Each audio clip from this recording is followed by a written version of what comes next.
morning, everyone. You'll follow me in the Pledge of Allegiance. I pledge allegiance to the flag of the United States of America and to the republic for which it stands, one nation, under God, indivisible, with liberty and justice for all. Heavenly Father, we're asking you today to watch over this meeting of our commission, be with all our employees and citizens of the county as they go about their duties throughout the in Jesus' name. Amen.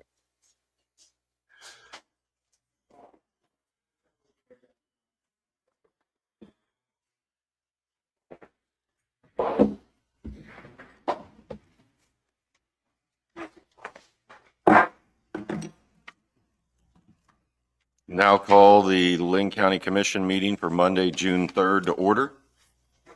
Are there any additions or corrections to last week's minutes? If not, I'll make a motion that we approve. It's been moved and seconded to approve the minutes. All those in favor say aye. Aye. All opposed, motion carries. I'll make a motion, we pay the claims in the amount of $507,658.73. I'll second that motion. It's been moved and seconded to pay the claims in the amount of $507,658.73. Is there any discussion? All those in favor say aye. Aye. All opposed? Motion carries. I've got two forms that I need you to sign off on. It's the transfer and certification of appraisal rolls for real property and for personal property and oil and gas. Lisa has transferred all the values to me so I can start working on that for budget purposes. This form has to go to the state showing that she transferred them on time, and I did receive them both on time. So I think we just need a motion to sign the transfer and certification of appraisal rolls. Okay. I'll make that motion. I'll second. Been moved and seconded to approve the transfer and certification of appraisal rolls for personal property of oil and gas and real property. Is there any discussion? All those in favor say aye. Aye. All opposed? Motion carries. And just to go with that information, I do have preliminary numbers in with what I have from Lisa for locally assessed, and the state assessed came in Friday, and it appears that we're going to be up just a little over 25 million in value this year.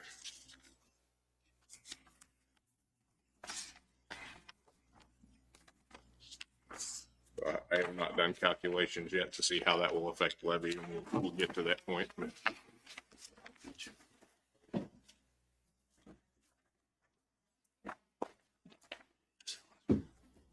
Okay. Do we have any adds and abates? No adds and abates. We've got various reports that have come in from departments. We've got AMR, fire, health, and sheriff that are posted on your SharePoint site. Okay, sheriff's report for June 3rd. Total prisoners of 68, 11 releases this past week. Total prisoners in of 67, total farmed out of 1, total farmed in of 50. Total 911 calls of 74, jail contacts 4,821, total calls for service of 476, total civil service papers served of 6, VIN inspections 4, new cases open 23, cases closed 2, vehicle crashes 7, SRO activities 1, bailiff contacts 44 calls for service, and 5 livestock out this week.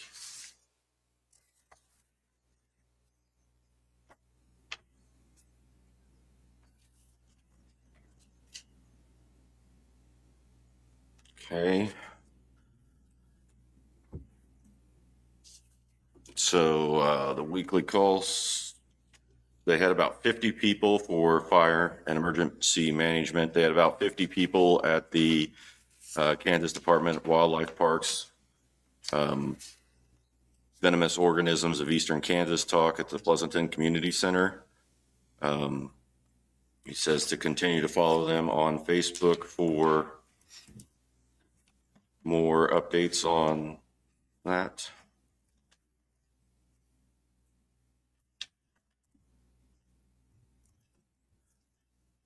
Okay, 8 calls this week on fire. 3 rescue and emergency medical service incidents. 4, or is that 3? Sorry. 2 hazardous condition, no fire. 1 service call, and 2 good intent calls. Total for the year of 154.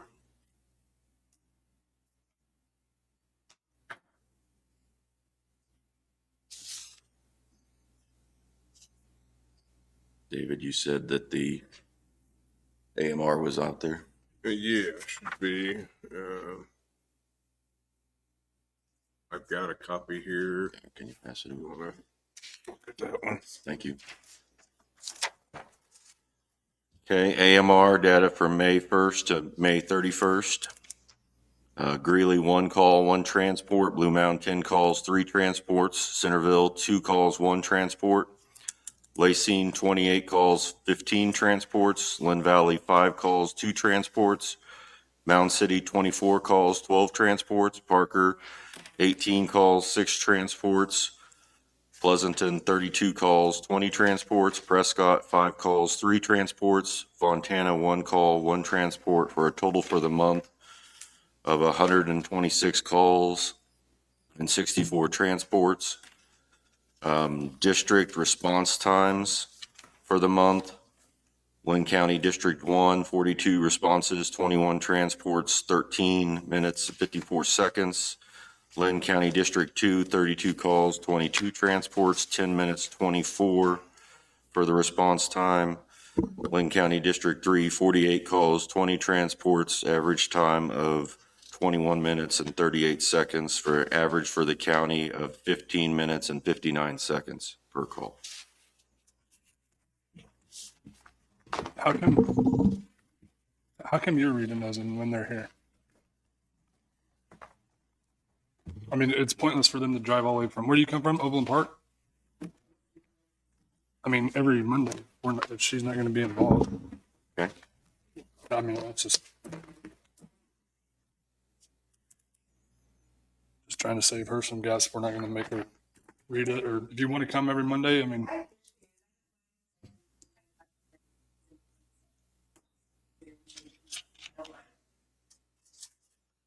I don't see why we don't have to read it myself too. I mean, for her.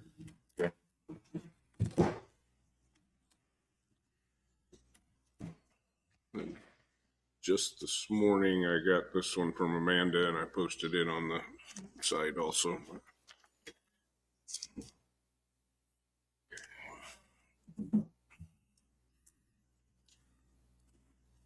Health Department for month of May: 176 client contacts, completed events: Women's Health Week, Spray for a Cure, Lacing Library Block Party. Upcoming events: the Reba the Rock Snake Hunt starts today. To promote physical activity, painted rocks have been placed in every town in Linn County. The objective is for kids to get out and hunt for these rocks.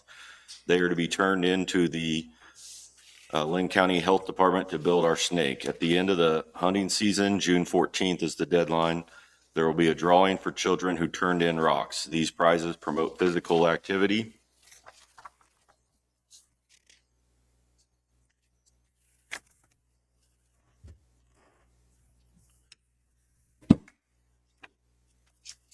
Add rocks of your own to see how long Reba can grow. Each child that turns in a rock will be entered for the grand prize. Becoming a Mom class starts again on June 13th and runs through July 18th. And Kids International Yoga Day is June 21st, 2024, from 11 to noon at the Linn County Health Department. Why is the health department not there to attend? So they come once a month. Mark, would you like to explain that? Well, there's no reason why they can't come, and it's kind of the commissioner's call. If the commissioners want to have department heads talk to them, they certainly can do that. They can reach out to them and speak to them, or they can bring them here on a Monday morning meeting. There have been a series of misunderstandings between commissioners and staff that we took a pause, temporary pause, on having the various department heads come and report. And once those get resolved, I think it was the intention of the chairman at least, and my recommendation is to, certainly you can resume them, but you need to take care of your business first. Okay. Who made that call? Mark and David advised me that it would be in the best interest of the commission at this time, and I'm the one who decided that. It's not your call. Okay. You feel, Danny, is that his call? I feel like that if we're gonna have one, we have to have them all come in. Yeah, I don't think it's fair to them that they have to drive down from Kansas City, Kansas and report, but we have department heads that don't come in here and report at all. I mean, how do we pick and choose which ones come in? Well, we weren't picking and choosing. Yeah, we do. I mean, indirectly, I was avoiding your Jim's question, but I mean, yeah, I think it's a decision we all should be making, yeah. But Okay. at the same time, I think we should decide if we're going to make all department heads come or what our policy on that's Well, going to to your be. point, Danny, no one's suggested a AMR come. I think, as the lady indicated, she wants to go Somebody down to took meet it the upon people. herself to stop them from coming to the podium, so that's. Yes, sir. I think, and I could be corrected, but when you have a chairman, you have a first among equals, and that one of the chairman's job is to gather up and then assemble the agenda the way the chairman wants to. Everybody gets a chance to be chairman, and that was his call. So you can always move to revise the chairman's decision, but I think it was his decision to do that, to, as I say, take care of old business. If you want to take care of the old business, we could always go in executive session, but I think we've already covered that in executive sessions in the past. So this is just a way of speeding up the commission meetings, making them a little more productive, a little more focused on the items that need to be taken care of right now, and maybe not take off on too many tangents. It may be a little disruptive initially, but it lets the department heads focus on doing their jobs while this commission is meeting and doing its job to make decisions. I don't, how do you feel, Danny? You want to do it this way or you want to do it the way we did it the other way? I mean, I'm not opposed to everybody coming in and speaking for themselves, but I don't know. I'd like to see department heads in here. I would too. I would too. I would also like to not see them being attacked while they're in here.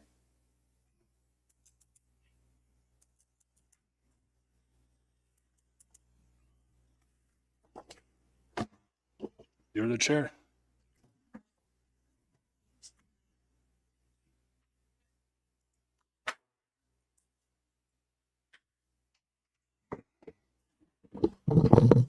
Okay.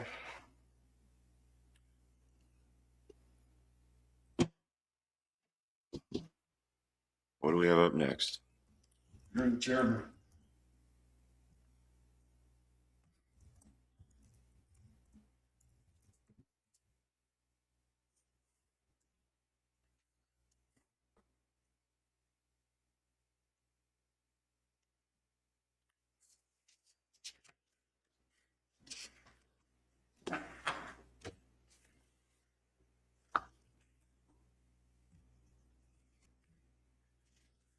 All right, commissioner report for 6 3 of 2024, Economic Development. Housing Committee, same as last week, but needs a motion to dissolve and assign responsibilities to Economic Development created with Resolution 2023-08. Everyone remember what that was about? I'd say the best thing to do is get the economic development in there and talk about it. Well, I can talk about it if you want, Chairman. That's fine. Item, 2023-08 was a resolution creating a Linn County Housing Committee, which met a number of times over last year. And then due to members not appearing on a regular basis, the Economic Development has asked that that be dissolved, and the remaining money that was funding the housing development could be used for other purposes, one of which seems to be on today's agenda as well, is create a subcommittee under economic development to handle museums and historic sites.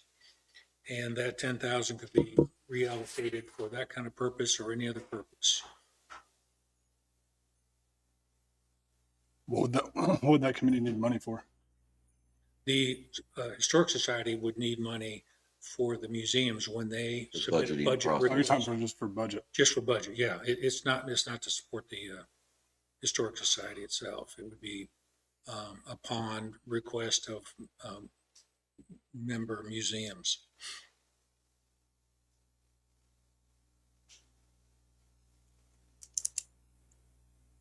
any thoughts on dissolving and assigning the responsibilities of the Housing Committee to the Economic Development Committee?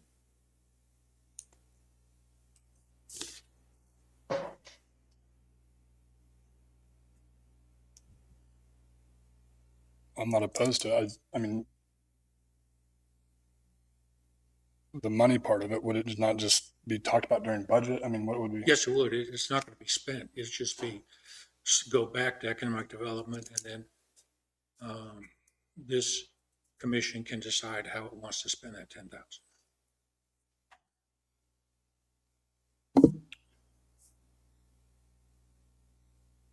Jim? I don't think we need to talk about it. Okay. So can she come in? Can Jessica come in and talk? Like, what's Fine. the details on how the program's going? What Which program? the housing committee do? Sure. I'll Yep. get her if you'd like me to. Would you please?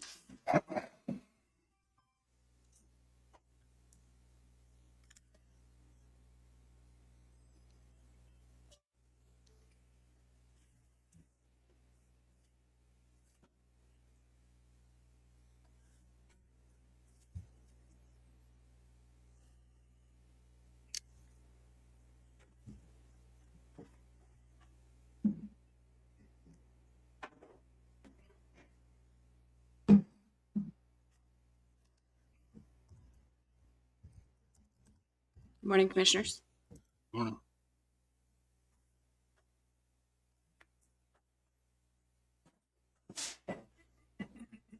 You have questions for her? Explain what we're doing, would you please?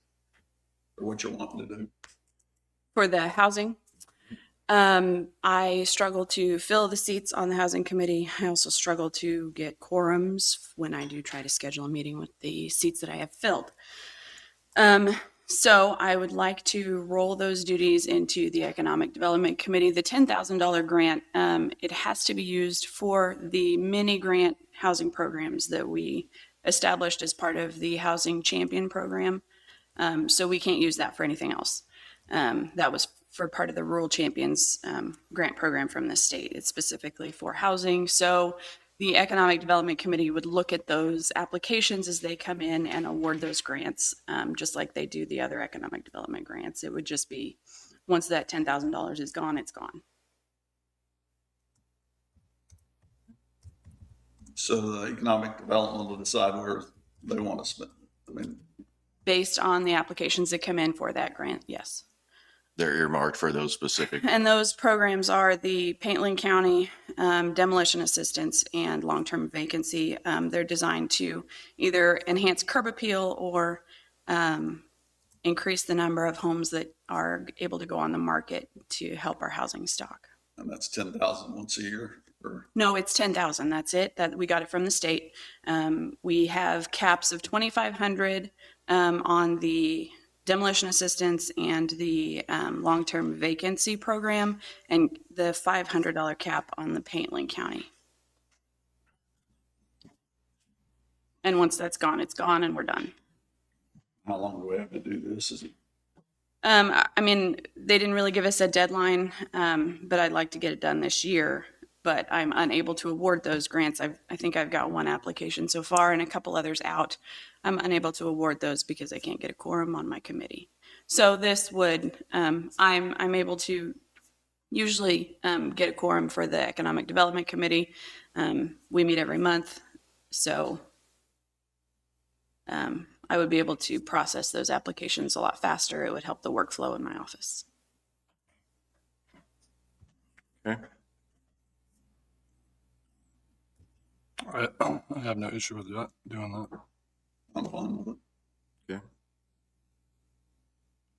So is there a motion to dissolve and assign the responsibilities of the Housing Committee to Economic Development? I'll make that motion. I'll second it. It's been moved and seconded to dissolve the Housing Committee and reassign those responsibilities to Economic Development. Is there any discussion? All those in favor say aye. Aye. Aye. All opposed? Motion carries. Thank you, Commissioners. Will we need a resolution for that since it was established by resolution? Yes. Resolution to rescind 2023-08. You can draft that and have it for next week. Okay.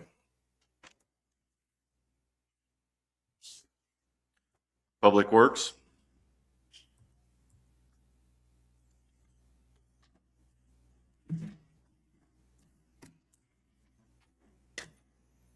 Did we have a Public Works report? We do. Oh, okay. You want me to just go through it? Well, it's going to be the commission's call. If it's complete enough and it addresses all their concerns, then probably not. If you do, Okay. he's here. Public Works Director, final loads of dust control will be rescheduled for this week due to weather last We're week. not gonna bring the Public Works Director in, that's what you're telling me? Is he here? Yeah. Why don't we bring him in? Okay. Bring him in. Sean?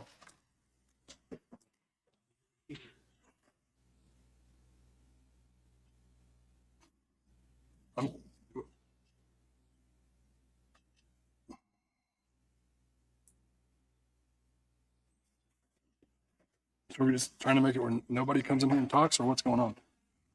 Well, you just want Danny and I can sit in the crowd back there and let you run the meeting. Seems like that's what you want. Wasn't I'll it? go back there and I can sit in the back and watch. Okay.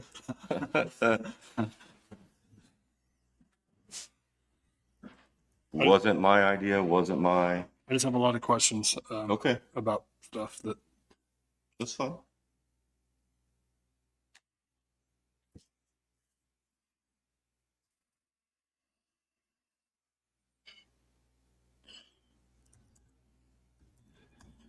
Kevin just sent an email over the jail, if you want to go over that.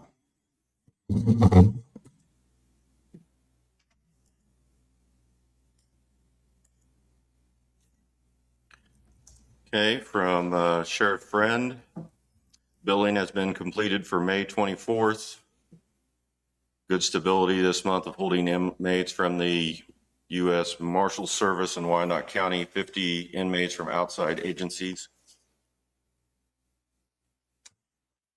Staff has remained steady in the jail. The past week, they had some training concerning the jail. This training was performed by Weber and Associates, who's a subsidiary of Goldberg and Associates, who was the architect of the facility. The training took place at the sheriff's office with Coffee County, Osage County, and Linn County attending. The training was for inmate classification and legal updates. Year to date, our monthly billing through the month of May is $580,000, $580,307.58. Sean? Morning, Commissioner. Sean West, Public Works Administrator. Believe you were the final loads of dust control being rescheduled due to weather. They'll be rescheduled for this week. The question stands for the Parker Senior Center responsibilities. Since there are no seniors using the building, the City of Parker would like to know if we're going to take over the cleaning for the building or if it's their responsibility. They handle scheduling for events. I believe we may also use that building for elections. We do. But is it worth, I mean, is it worth keeping for, I mean, what's it cost us? I think we talked about this last week. What's it cost us to keep the building? I mean, they're not, Parker doesn't have something that they can Yeah, donate? we've got utilities on it, and I have not had time to look at totals on it, but That's what we asked for before we made that decision. Right. Danny? I was gonna see the income and the expenses. right. So we're still on hold on that one, Sean. The MOA for QuickCom needs signed if it's accepted. What were the changes that were outstanding on that, Mark? Well, I asked those and I don't believe I got an answer. When I spoke with Jessica, she didn't have any documentation on it, so I don't know what changes were made. So we signed the MOA and then they came back with another one for us to sign again? If there are changes? We never signed the first Oh, we one. never You guys signed the just first one? approved it to let the changes happen. I don't Which think we was signed. for them to take all responsibility if a line was hit, correct? That was the initial agreement during the meeting, was that they would take all responsibility for any line that wasn't buried to our standards and properly buried as far as our guidelines. Okay, so here's what they have in that. All lines and other infrastructure installed by or for QuickCom in the county's right-of-way will be installed per the county's right-of-way use regulations. When the width of the right-of-way or other circumstances makes it impossible to install the lines or other infrastructure the required distance from the road or at the proper depth, QuickCom acknowledges that it makes any such installation at its own risk and that any damage to said installation by the county or its agents or assigns to said installation shall be the cost of QuickCom, and the county shall be completely indemnified from any claim or cost and from damages to the county or other parties as a result of the placement of said installation, except where damages result in the negligence of the county. QuickCom agrees to cover any reasonable cost to the county for any necessary relocation of QuickCom's facilities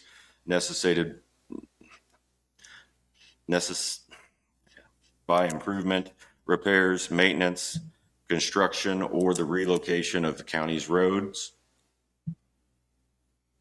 When any permitted installation is completed, QuickCom will provide the county with a detailed, accurate, as-built plan showing the exact location and nature of the installed equipment.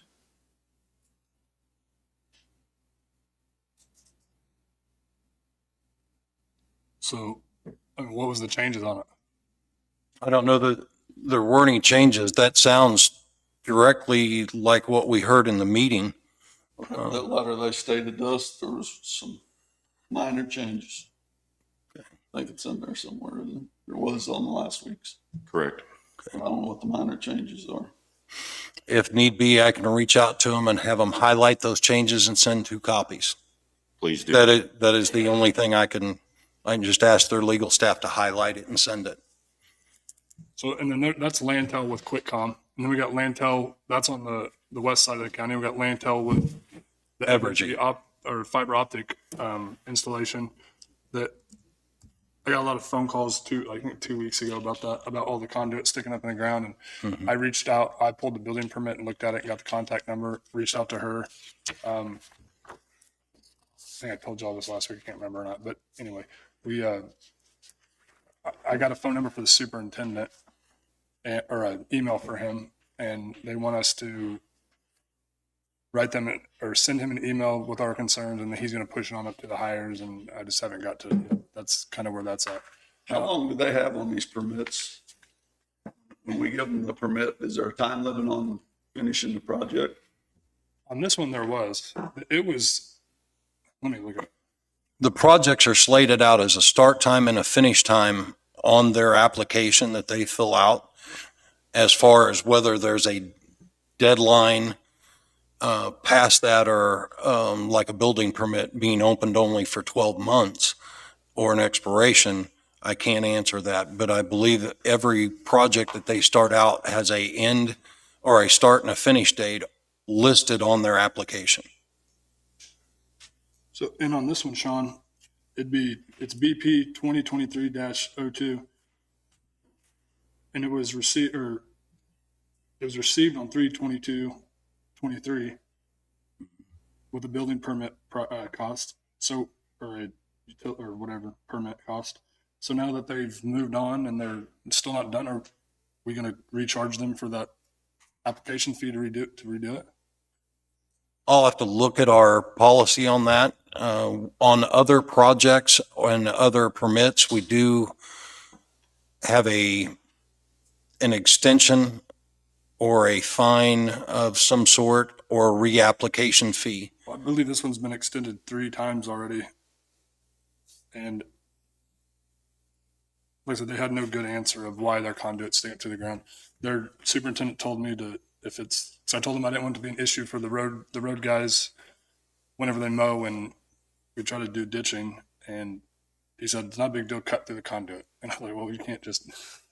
That was the answer I received as well when I questioned it much earlier in the year. It comes across 1650 road too, even The whole way across the county. 1700, clear across the county, even the blacktop road going to, Between 7 and, well, even west of Centerville going to Bush City. It's there too. There just wasn't any good answers of why they pulled off and went somewhere else. And I asked why it was more important than our project, and they couldn't answer it. So And there was a rock saw up there on 1700 road, sitting 5 feet from the road. No barriers or nothing, just sitting there for the weekend. No kind of warning that it was sitting there.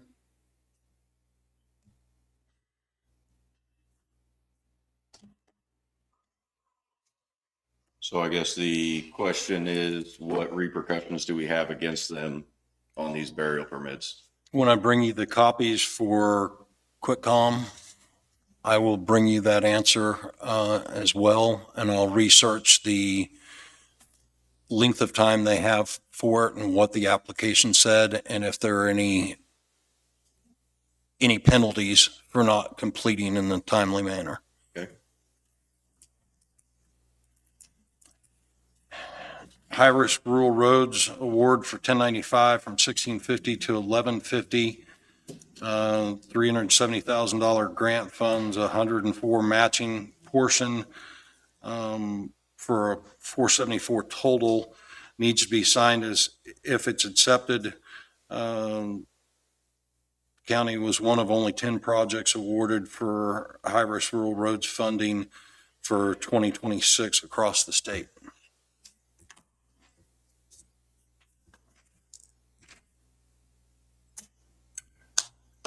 And I think last week I asked where that fell on the plan of the asphalt, where it was going to come in on your guys' plan. I mean, is it something that we need to have done? The bridge thing has really caused me a lot of issues.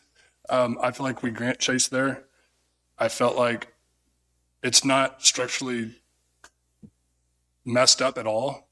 The newspapers report that all wrong with no facts, both of them maybe. I think it's ridiculous, and I don't want to get in that situation with this. So I want to be sure that this is exactly what we need to be doing, because that bridge wasn't what we need to be doing. I have pictures, and I'm going to show it here later about bridges in this county.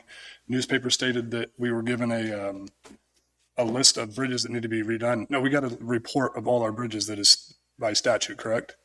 We have no plan on no bridges.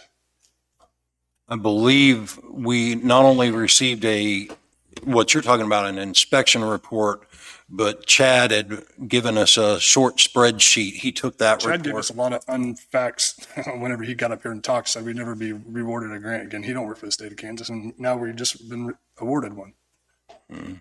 So I really don't care what Chad has to say, truthfully. I felt Okay. like he got up there and said a lot of things that were not true that he had no business even talking about. Okay. I can't answer to that. No. So back to, The high-risk roads. is it our absolute worst place? I mean, is it, The scoring for that, the accidents and the risk factors on that road are the reason it qualifies as a high-risk rural road. And that's the reason that we're wanting to accept this grant and put that money to complete that from 1,100 all the way to 152, to bring edging on the roadway, or wedging is what they call it. It's not a shoulder.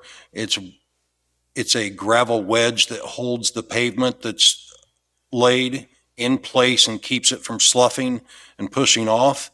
It also provides a little more width, and we're looking for marking, clarity, and a little more signage and lining on that road to bring down that high-risk rural road score and the accidents and the injuries in that area. This is not geared towards the assessment of the road, whether it's the worst road but we got to take our, maintenance wise. got to take our guys and do the work, correct? We're going to do the first half of the work, which is the prep, patching and other things to it. Then we've scheduled these for our overlay projects after the completion of Wall Street this year. The next is the north half of the 1095 project for the following year. If we accepted this, we would do the south half the year after and try to bring those safety factors up on those roadways in order to bring that score down. Well, I know the safety factors on the gravel roads aren't very good. I mean, we drove across one and fell through it, and I had to drive 2 miles around it to get here, and that's why I didn't get here early. So I'm getting really irritated about that. And so then I saw that we're getting ready to do prepping for asphalt this week, correct? That's So correct. we're going to take all our people off the gravel roads and do the asphalt prepping.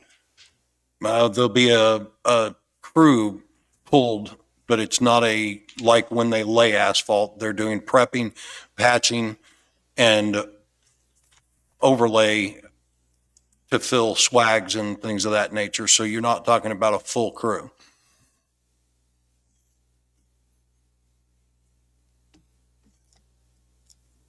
That's just going to get into a bigger discussion. So I guess we can move on.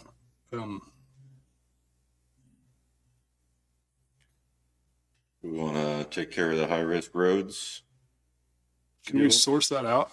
I'm sorry. Can we source that out to somebody else to come in and do all the prepping, or do we have to do it? We can contract the prepping out. The actual project itself and those improvements are engineered and sourced out.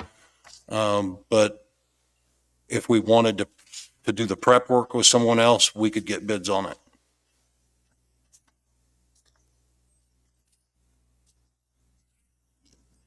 We have to decide by July 1st. Let's see. We got to decide by July 1st on the grant, Correct. so we can wait a little bit on this. So do we want to have him go out for bid on the prep work? I don't, you guys know where I am at on all that. Yeah, I don't. Well, I'll tell you what. I was out on we're Saturday. behind on roads in this county that I don't see how we can do anything else. I get pictures of people taking their tractors, their skid steers and everything on our county roads. And we're 5 weeks into this when it started, and I can show you places that we haven't even touched. That'd be right, Danny? I'd agree. Yeah, And I don't understand. really agree.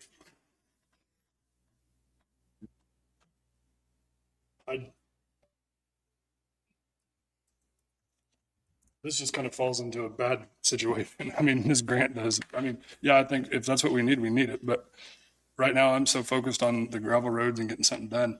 Tuesday, when we got out of here, I got a phone call that both graders were sitting at the Pleasant barn not being used, and we had people doing guardrails.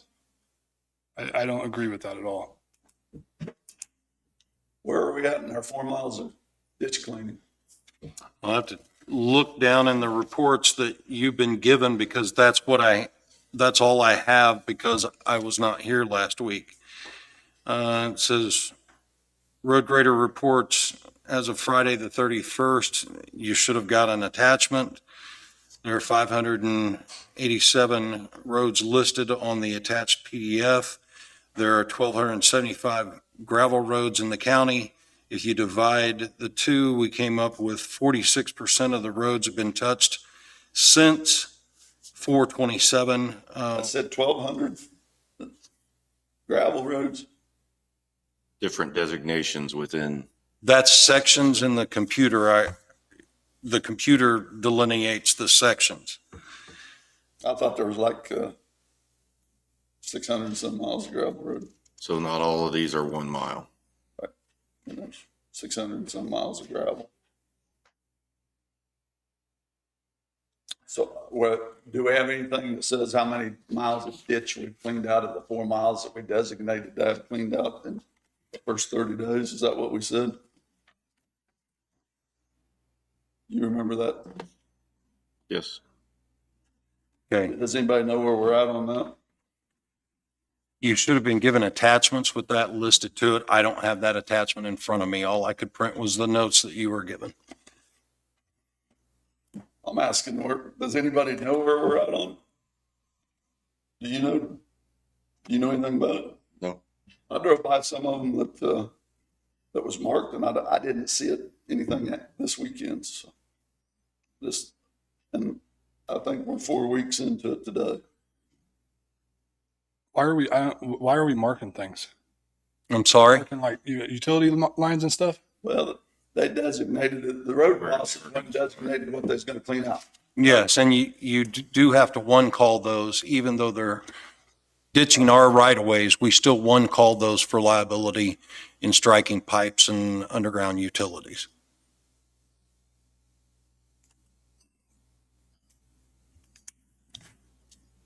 Is that what you have pulled up there?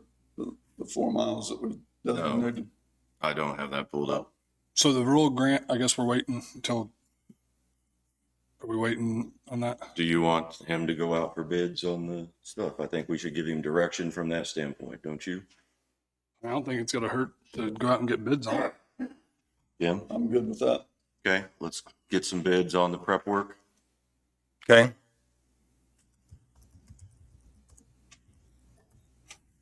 Before we make our decision on that. Okay, is that what we're doing? Okay. What I have pulled up, Jim, is it's the different roads. So when we were talking about the 1,200 different units, the 46% of the roads have been touched. But go down to the bottom of that and look and see how many hours overtime we have on that. It's That- not that's the- showing on this one that I'm on. The one he sent us, it showed us hours of overtime and that. And I thought last week or 2 weeks ago, we had like 116 hours of That's on overtime. this one. Does that sound right?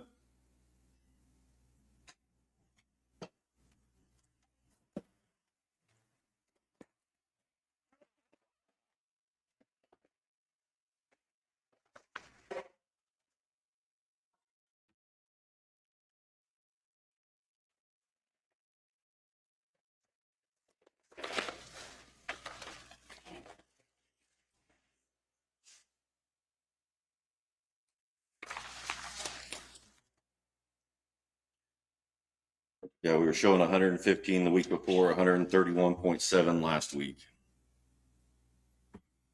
Total. Yes.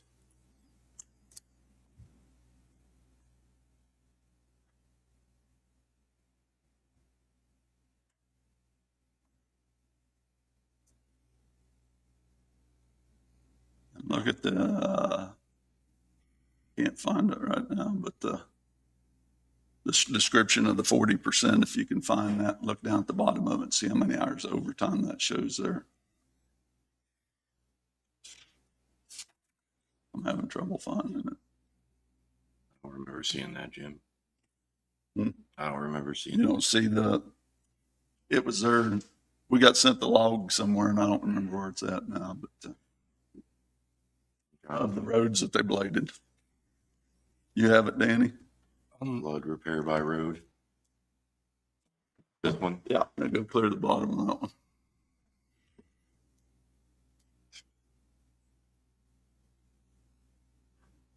I was on the spreadsheet. Shit. Yeah, I just look at the bottom of that. Look how many hours of overtime we show on the roads. You're not to the bottom yet. I think there's 16 pages.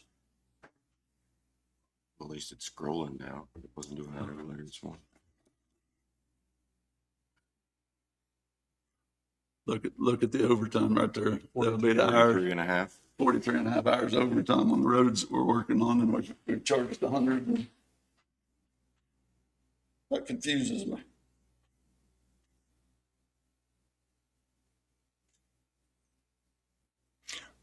The overtime hours were pulled from the time software, from ExecuTime for those grader operators. What you're looking at, I assume, is pulled out of PubWorks. So as far as the discrepancy in the two data entries in the software programs, I would have to assume it's a data entry between the operators and what they're putting into their grader operator time as compared to what we're saying. There's so much ditching time, there's so much grading time in the task that they're assigning. Is our graders technology new enough that we can look to see how many hours of run time, idle time, the speed? We have several different types of graders. I'd have to tell you by looking at them what each one is capable of. I'd like to see what's on technologies on the graders, so we can look back and see what the idle time, the run time, and the speed time when it's moving. Sean, where are we at on how we're doing this operation? So that everybody's on the same page. So people are going to work, understanding what they're doing, not scared to work, not scared to get up and do the job. I think you saw what I delivered to the foremans from your requests prior to me leaving. And that was my last direction to them, was that we were going to work one section of roadway to its best completion, less major projects that needed more preparation, and then move to the next section of roadway and continue on, rather than do service requests going from one end to the other and bouncing in between and back and forth.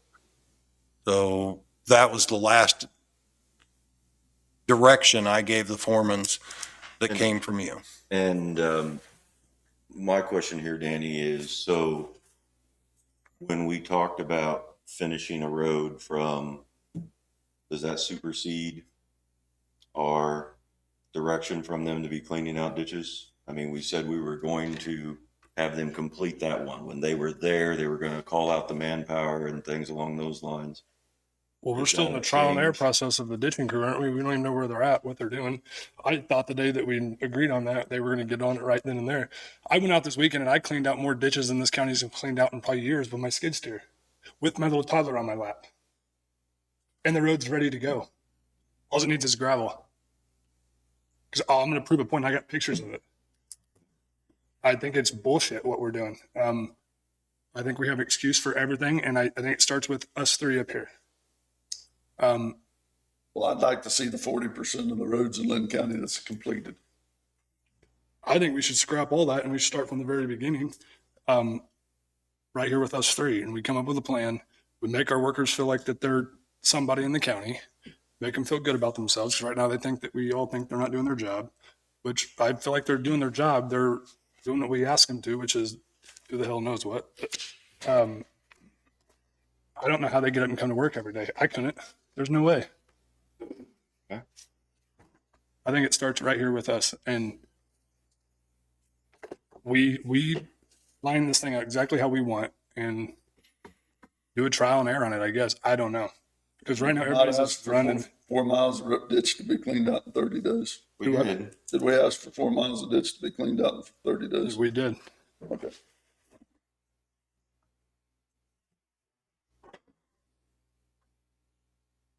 What I'm saying I'd like to is know where the we're next at. week, we asked for something else. The next week we asked for We something. never changed off of that. Well, I think, well, my point is we asked for that and then we took everybody off to go do prep work for the luxury, dust control. And then we did, We paid overtime for that. and then we pull people off to go do guardrails. I'm confused on what we're doing here. And I took my entire weekend with my boys and went and cleaned out road ditches so that a business in this county had 300 people coming from Johnson County driving down the road, one of our gravel roads. And I actually brought it up to him because the damn road was so horrible that I took my pressure washer down it and I had to go take my pressure washer to the car wash and clean it off before I could even try to start it. Danny, you're not the only one that's doing it. No, I know, but I'm proving a point here, Jim. I know, but you're not the only Building one. a fight. So, and I'm not leaving this chair today until we get it figured out. So.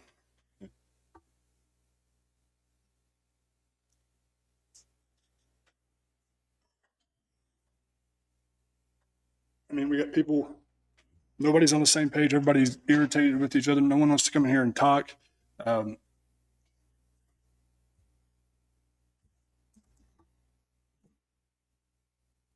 I've been involved in some crazy stuff, but this is crazy. We have newspapers telling people that Jim and I are putting people's lives in danger and possibly kill them, which is crazy to me. We'll talk about that later too. I don't know what's going on. It's nuts though. So do you have the road plan from 522 pulled up? I don't care about none of that road plan. I think we restart today, right now. We can throw everything else out the window and we come up with a plan right here in public in front of everybody. We take inputs and we get this done. Then we give it to the foreman's what we want. All I'm asking is, do you want to go over that so that we have what we talked about before, or we're just starting over from scratch? I don't know. So we're not gonna have any accountability for the 4 miles of ditch that we're supposed to have cleaned up.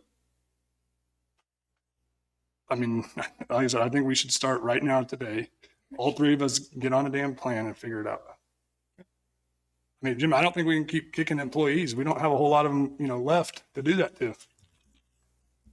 I mean, the I'm division, not saying kicking them. All we're doing is asking them to hold them accountable. but I think everybody's, Did we not ask for 4 miles of ditch? no, we did. And I've been pushing for years for that. And I feel like And I don't know that we've started.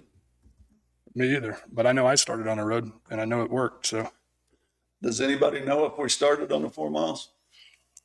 Again, you were given a report, their reports, but I was not here last week, so I cannot answer that question.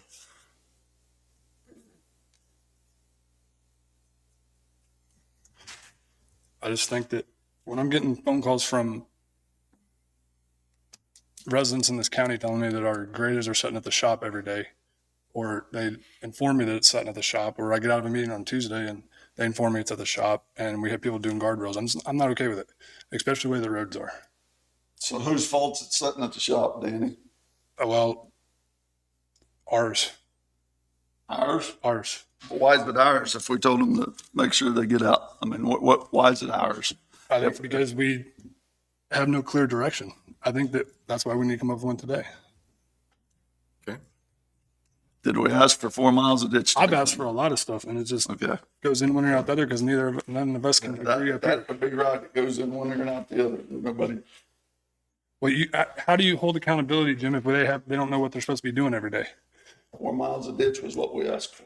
Oh, I know. Clean ditch out. Did we not ask for that? I was the biggest fan on that idea. Okay. So you'd agree with me on that? We asked for 4 miles cleaned out, right, in 30 days. Yep. So we didn't get it.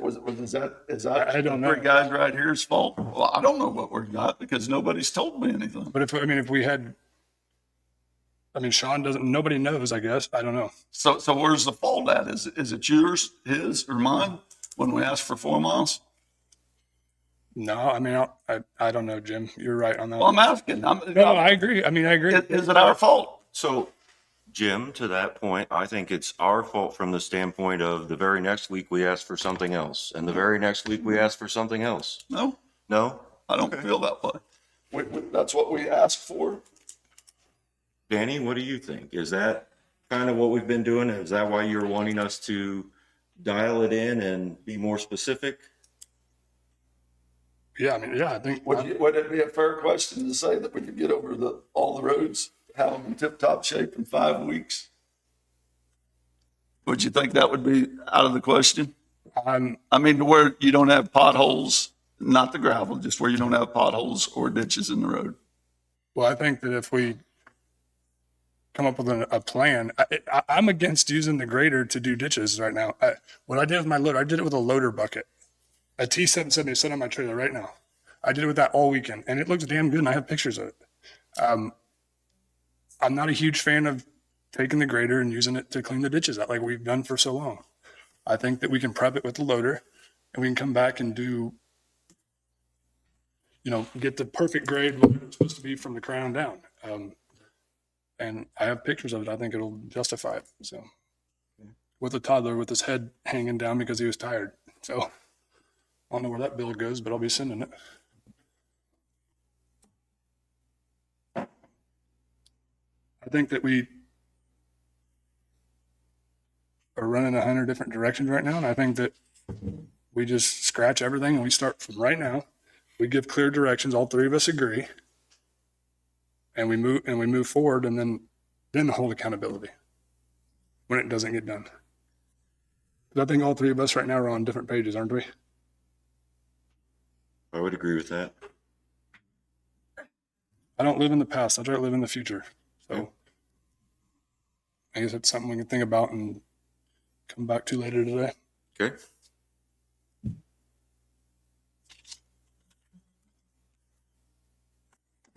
Next up. Service request reports. As of Friday, May 31st, 234 requests. Year to date, 45 open and 9 new submitted last week. 6 of those are still open. I sent you a picture of one, Sean, about just that I run across with the protein tub over that. I sent it, I texted it to you. Of a protein tub over a hole on a tube. And I was told by the landowner that he talked to a grader operator 2 weeks ago, and it was never fixed. So he took a protein tub and stuck over the hole and painted orange on it. And it'd been there for a little while.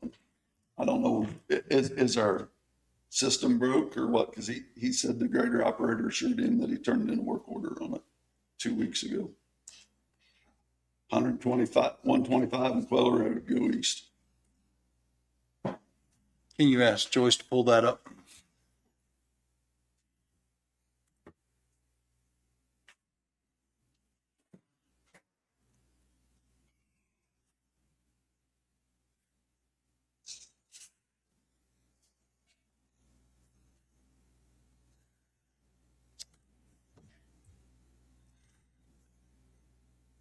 Out there, sitting in the middle of our road. I think he's trying to prove to us what kind of joke of a That's in your area, Danny. Let me see it. There's a hole underneath it. He says it's through the tube. There's gravel on it right now, but he said the hole went through the tube.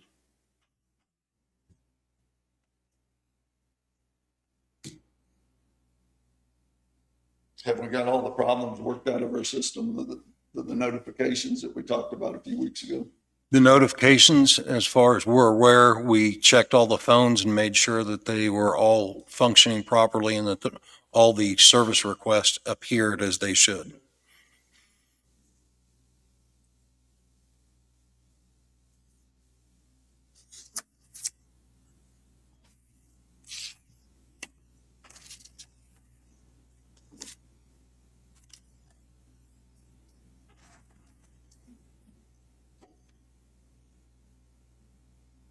I sent that to you on your phone Saturday, the pictures there, I thought Saturday. Well, I would not have seen it Saturday. The assistant director had the phone, so I wouldn't have seen it Saturday.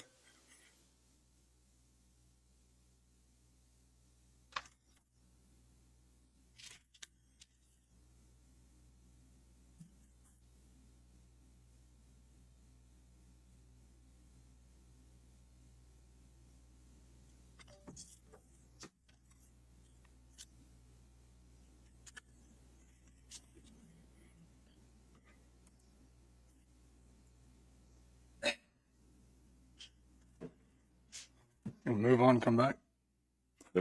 That's what I had for you. I'll check on that service request and I'll come back in. If you want to move on, I'll come back in and give you an update on it. I mean, like I said, I mean, I have a few things here, more things here for you, Sean. Sure. Linn County Park. I'm going back to the Vintech machine. Okay. Anything on it? I'm sorry I didn't hear you. Anything on that? The last I knew on the Vintech was we were going to do a software program. We've got one that we're looking at that could replace that. But it would be a full replacement. We would go directly. There would be no pairing the two so that they would work hand in hand. So if you want the cost on that, I'll bring it in next week. And it's basically an online service. So you can pick your spots and make reservations totally online, but it would obsolete the machine because the interface with that machine is what's so pricey and we're having difficulty with. Well, we've been talking about this for like 3 months, and I think right now is the prime time to be camping, and we're missing a lot of opportunity, in my opinion. Because I know that I did find out that you do have to go in there. Like, if you went on a Friday, you better go in on a Tuesday and reserve. You got to reserve and pay for Tuesday, Wednesday, Thursday to get Friday, Saturday.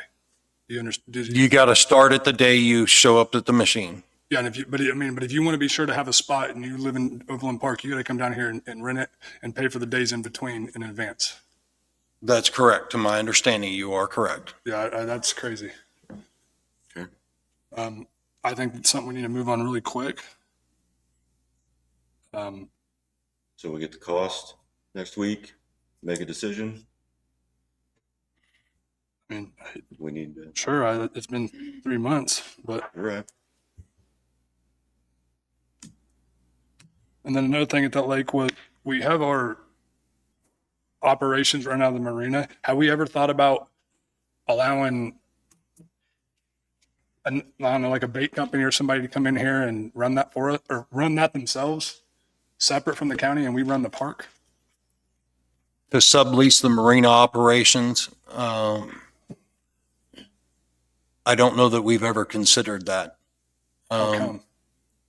Well, a lot of operations run out of the marina as well as not only maintenance, cabin rental, you've got IT items in there. You've got a lot of, But we have a building when you first pull into the lake that it looked pretty ideal. I mean, why would we not? I'm starting at the very beginning. I mean, any other lake you go to, you pay for, you have a gate or something, access to get in, right? Why would we not consider having a gate there and having some kind of system where, I mean, do we have a daily pass, right, to get in the park? yes. So do we lose out on a lot of money when people just drive through and then do whatever they want and then leave? Or how do we or police that?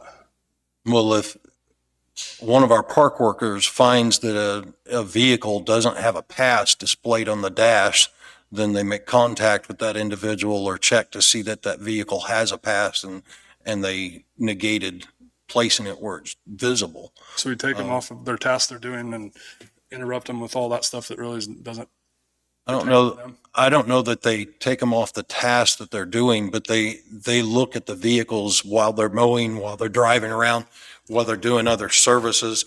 And the biggest parking we have would be for bass tournaments and everything. And those are all right there in front of So the how do we marina. keep people from the early risers, the guys that stay up late and early rise? Well, I mean, how do we keep them out of there? I don't know that we do. The people that you're talking about that would come late to the park after our employees would leave, not go down to the kiosk and not get a permit and then turn and leave before our park employees showed up. That's what he's. I don't know that there's any way other than hiring a night employee or some way. They can get, I mean, when they do that, they get free laundry access, free restroom access, right? I mean, There have been people in those services that haven't paid them, yes. So we got free night camping. How would we manage the gate? What, an automatic gate? I mean, do they make anything where you can print off you order a daily pass on a machine? So they can, and I'm just trying to understand this because it's not my thing.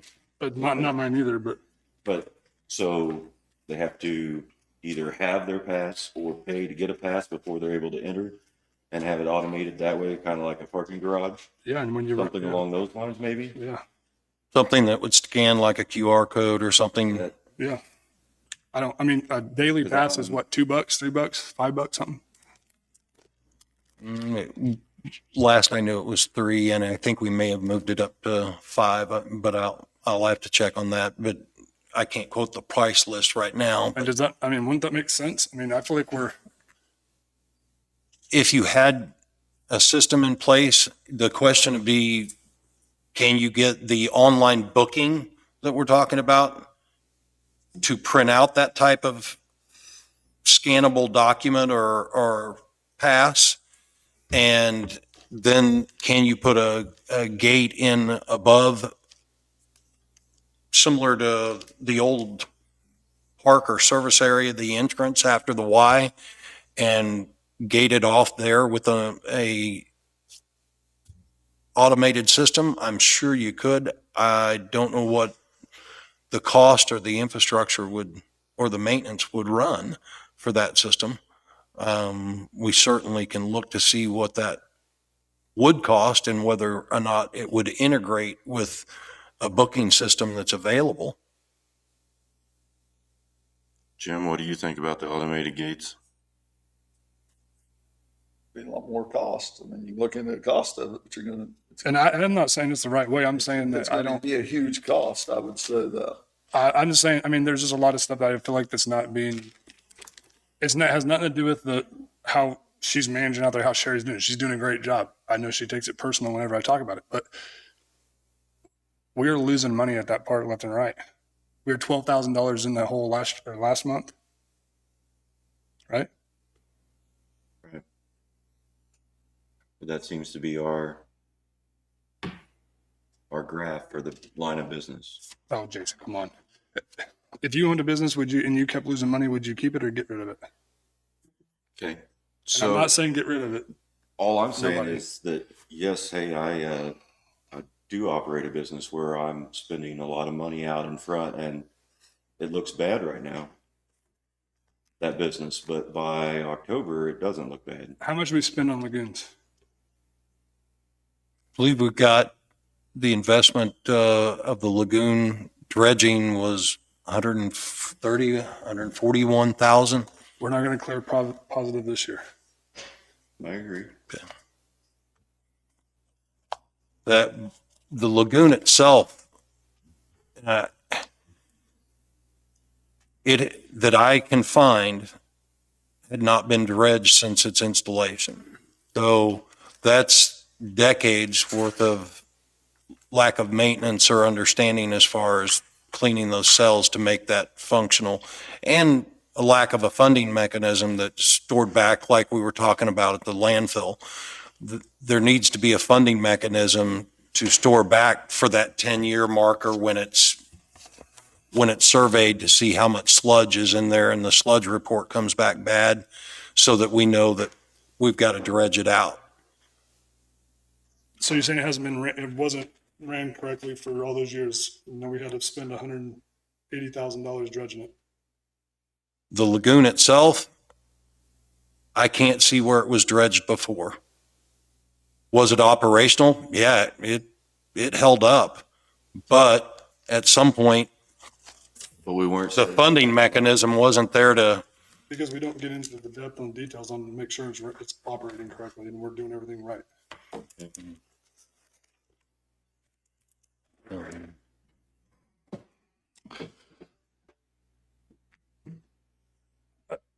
You know, we talked about swimming, and swimming's going to cost us what, 300 and something thousand to get? 50,000 for the engineering. Well, I said 350. That's just for the It's all crazy, but and that's just the engineering portion. can we not do like swim at your own risk signs and be done with it? I mean, Can we not do it? I'm sorry. Swim at your own risk signs be done? I mean, who told you you had to get an engineering report? That was part of the agreement that the commission signed with Evergy for the new park contract, that we would have to build a plan and have both Evergy and Wildlife and Parks approve that plan. So the only way I know to build a plan that also considers erosion, safety, and all the other factors that needed to go in that plan to get it approved was to have it engineered. I mean, I don't know that That's what they told you they needed? they needed erosion and they need a design plan in order that both Wildlife and Parks and Evergy would have to. The contract only says that you'd have to get both their consents on a plan in order to move forward with We swimming. never reached out to them to try to figure out what exactly they wanted. I mean, when was the last contract signed? 86? The one prior to the most recent one, Yeah, I think it was like 1986. it was in the 80s, I believe. It was some, you're For all relatively of the correct. years, no one ever asked about swimming, and everybody's thought you can never swim in it until we asked the question. I just feel like that we're Making it harder than it making has it to way be. harder than it has to be. The plan that I'd like to submit to them is swim at your own Here's where risk the signs. swimming beach Yeah. goes. This I think- is what we're gonna do as far as sand. Yeah. I mean, did they state we need an engineering report? No, only that whatever we submitted to them also had to consider erosion factors. I mean, because we would be working at the edge of Could we, their lake. could we talk to other, like, I mean, Lake Myola has a swimming, I think doesn't Pleasant swim at your own risk signs? Isn't that what you guys did? Oh, you did? I don't, I'm just saying that what if we talked to somebody that way and saw what they did in I think you regards got to to, talk to Evergy, because Evergy owns the lake, so it's gonna be whatever Evergy tells us. Okay.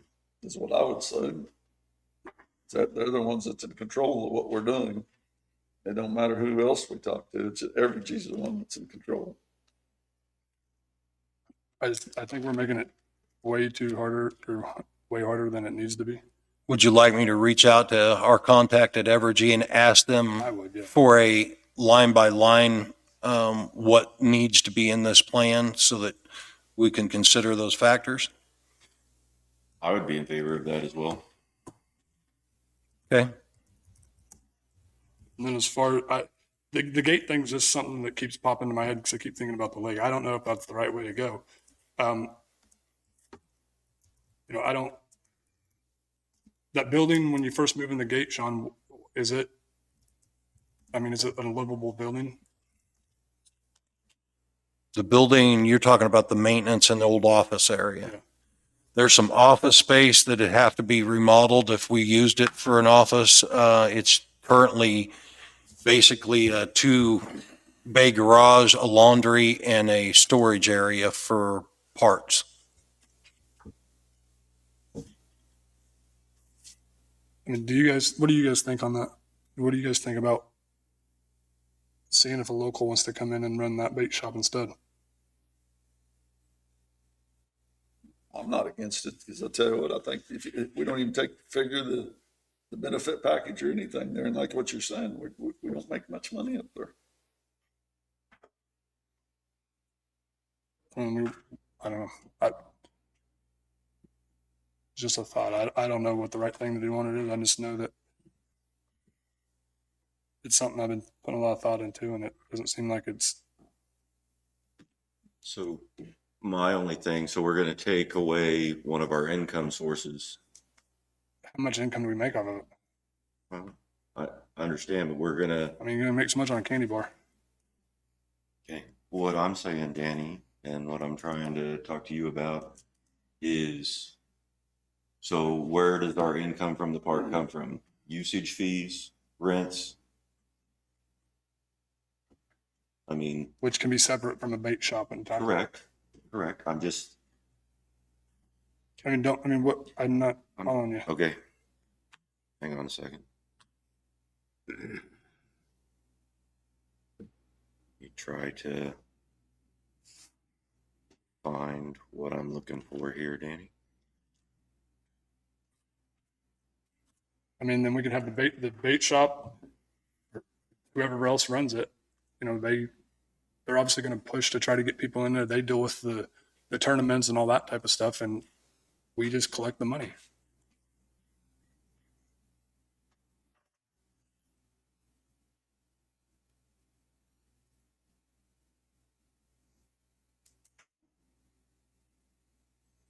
Sean, you started there. What do you think?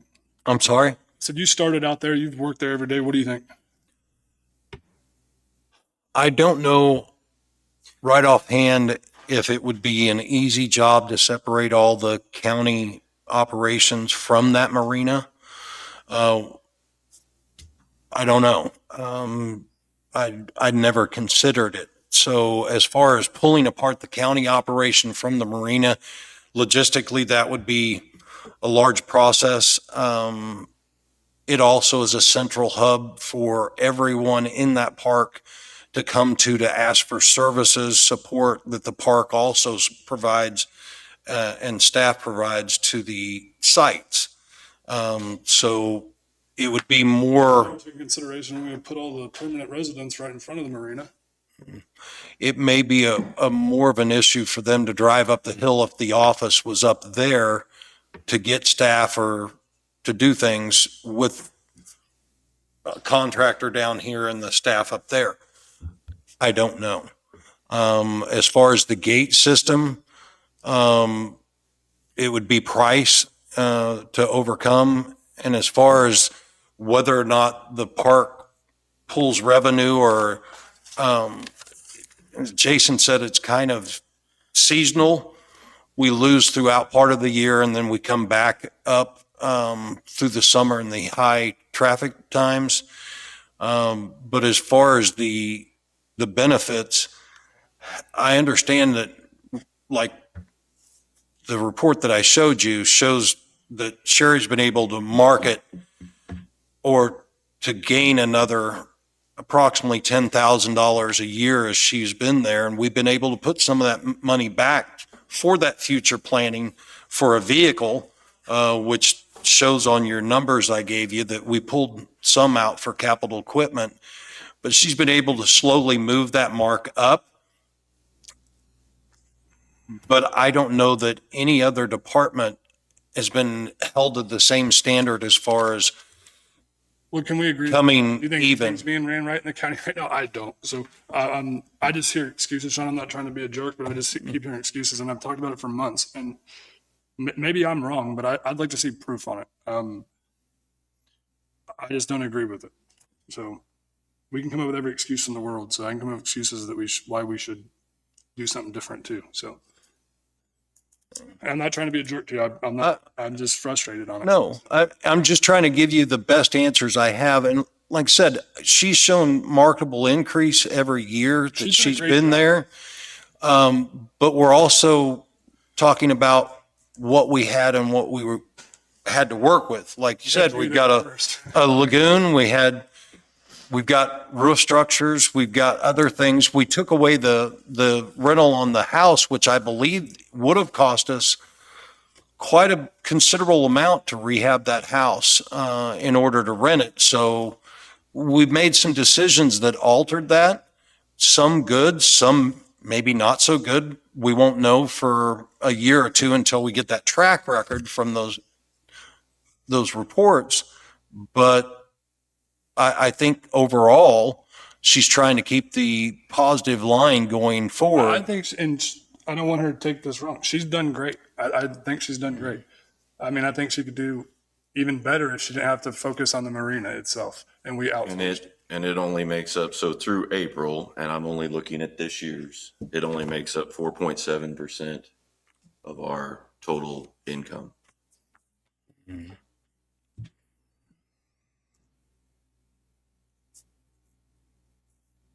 That's what I was trying to look at. How much is it a player within what we're doing there? How much? So we buy all the merchandise up front, right? Is that kind of how we do it there? We locally source a lot and then we order some in and then put it out on the shelf with a markup.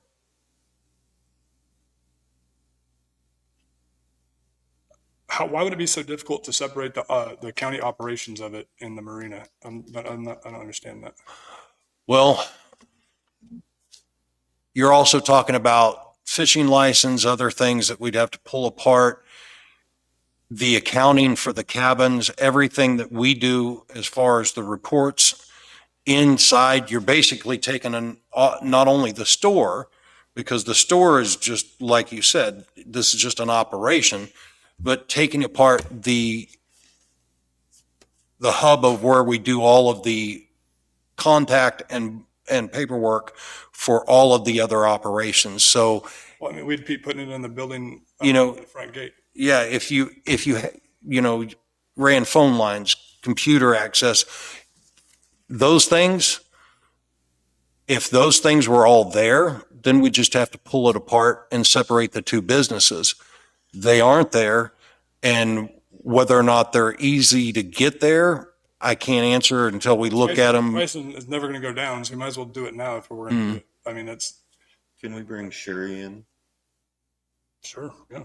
to talk to about when she gives her next park report here?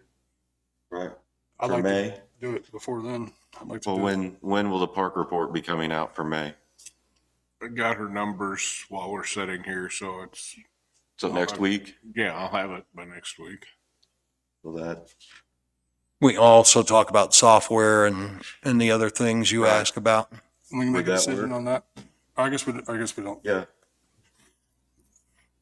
Will that, Yeah, I mean, as long as we don't have to keep dragging it out. okay? Can we set that up for next week?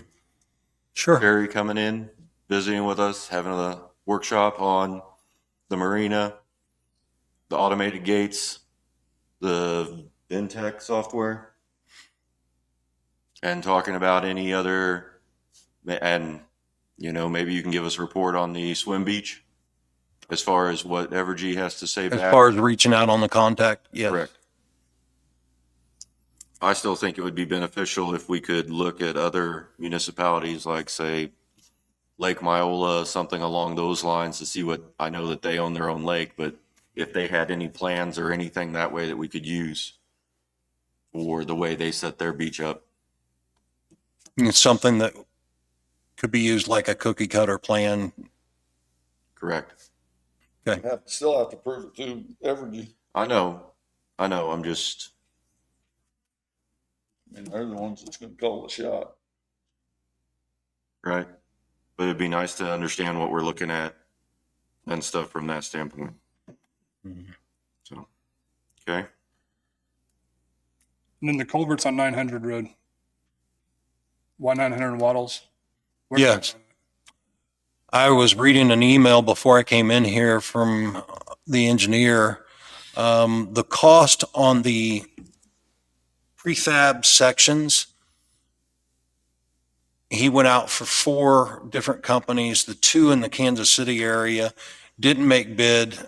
He believes they pushed it out and didn't give a bid on them because of the size, that they're rather large, and weren't interested in the project possibly.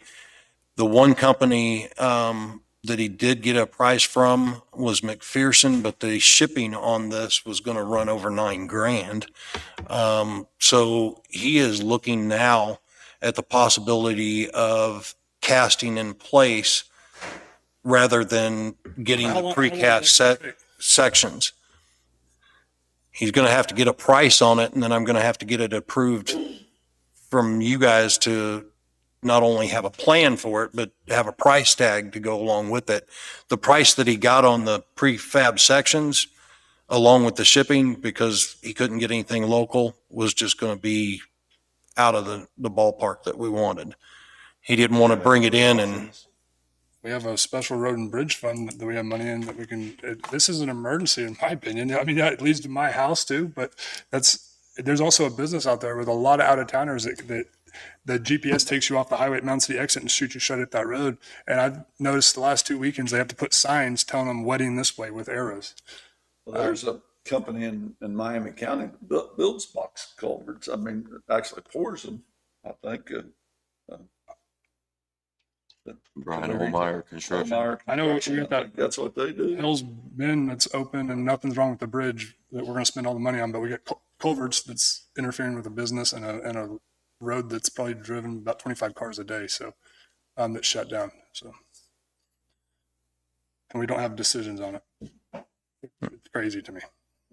If you'd like me to ask the engineer to quote out a pour in place or for me to contact Miami County with Olmeyer's, I'm more than happy to do that. I think we need to get moving on it some way, shape or form. I'm good with moving on it. So let's see what they pour one in place. Okay. Okay. I'll reach out and see if we can have bids by next week. I don't know what contractors, how busy they are or if that's possible, but I'll reach out to them. Okay. That's all I got for now. Okay. All right. Thank you, Sean. Thank you. Okay, we'll go ahead and open it up for public comment at this time. A citizen desiring to speak on an item not on the agenda may do so at this time. Discussion is limited to 5 minutes, and the commission will not take action at this time. Items introduced under public comment may become agenda items for a later time or date. Hi, I'm Sherry Gentry. Regarding the roads, I just wondered if any of you have driven down 1800 Road from Vale Road to Trago Road. It's washed out really bad. And I believe it's all due to, for the last year, we've had nothing, we've had the graders grade it, but there's been no ditching or anything because of all the cables on the north side for the Evergy cable that's running through there. Yeah. April 30th, my mother passed away after all the rain and the road was washed out. The hearse had to wait for the grader to blade it so that they could get to her place and remove her body. What happens if it's an ambulance and they can't get through? If you've driven down there to the north of Scott and Cindy Woods' place, the water ran off the road so hard that it washed out the road because there's been no ditching all the way around that hill for over a year, along with no mowing. Because of all the cables that are very close to the road, it's not the grader's fault. They can't do anything with all those cables. And now two of our, you know where it's at, Danny, where our working pens are, both the entrances into our working pens and across the road, I mean, you can still go across them with a four-wheel drive, but they're washed out as well. But I think we need to pay attention to the significance of, these ditches being taken care of when we were sitting there and had to wait for the hearse because she couldn't get past the grader that was trying to fix the road. Sorry. Okay. Thanks. Thank you, Sherry. Is there any other public comment?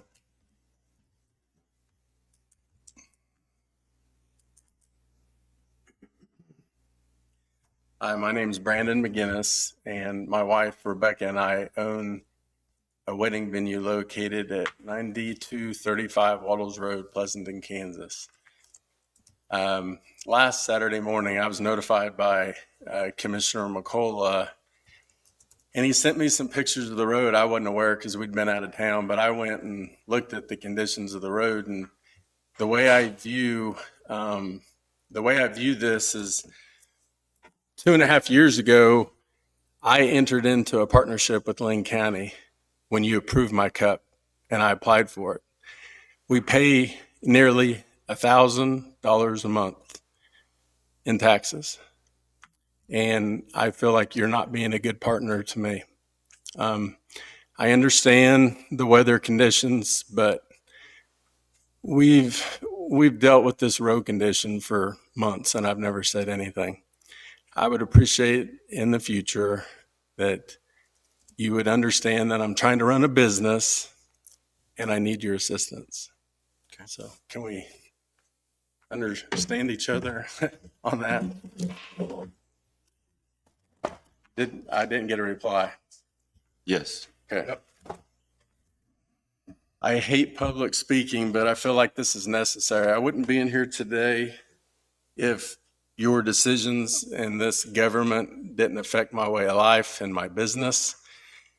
but I feel like that there's some things I'd like to say. I don't believe in spreading hate. I'm not here to condemn anyone or point the finger at anyone. I just want to get something off my chest, and this is how I feel as a taxpayer that pays his taxes, that has business in this community.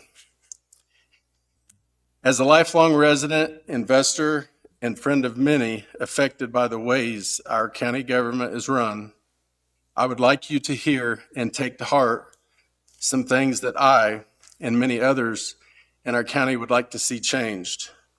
Firstly, there have been arguments over menial things, such as the way our roads are maintained or finding new employees that do a better job. We are in desperate need of a culture change in our county government. Lack of respect characterizes the attitude of county employees to their superiors and commissioners with each other. One way to create a culture of respect is to pay county employees based on performance rather than a flat hourly wage, which breeds mediocrity and resentment. The belittling we have all witnessed is unacceptable. Humility, respect, and level-headedness are the traits I would like to see in our county government. Adopting these traits will solve the majority of our county's problems. Meeting live streams should not be a source of dramatic entertainment. And I witnessed some of that today. I wouldn't pick you guys for my basketball team, for any sport. I've wasted an hour and a half of my day, and you guys have gotten nothing accomplished. I'm just a spectator in the back, but nothing's happened here today. Just a lot of talk. That's it. So, just a concerned citizen. I don't like the way things are. You guys have to figure out how to come together as a unit. I mean, you got to figure out how to make your workers rally. And the way things are right now, you're not going to get it done. That's my opinion. Everybody's entitled to their opinion, but your government is affecting my business. And I understand today that we have a commitment that you guys are going to make sure that road is in good condition for future guests that travel to my event space. Is that? I need that commitment. I went out on Saturday and did, so I think it's in way better shape than it's ever been.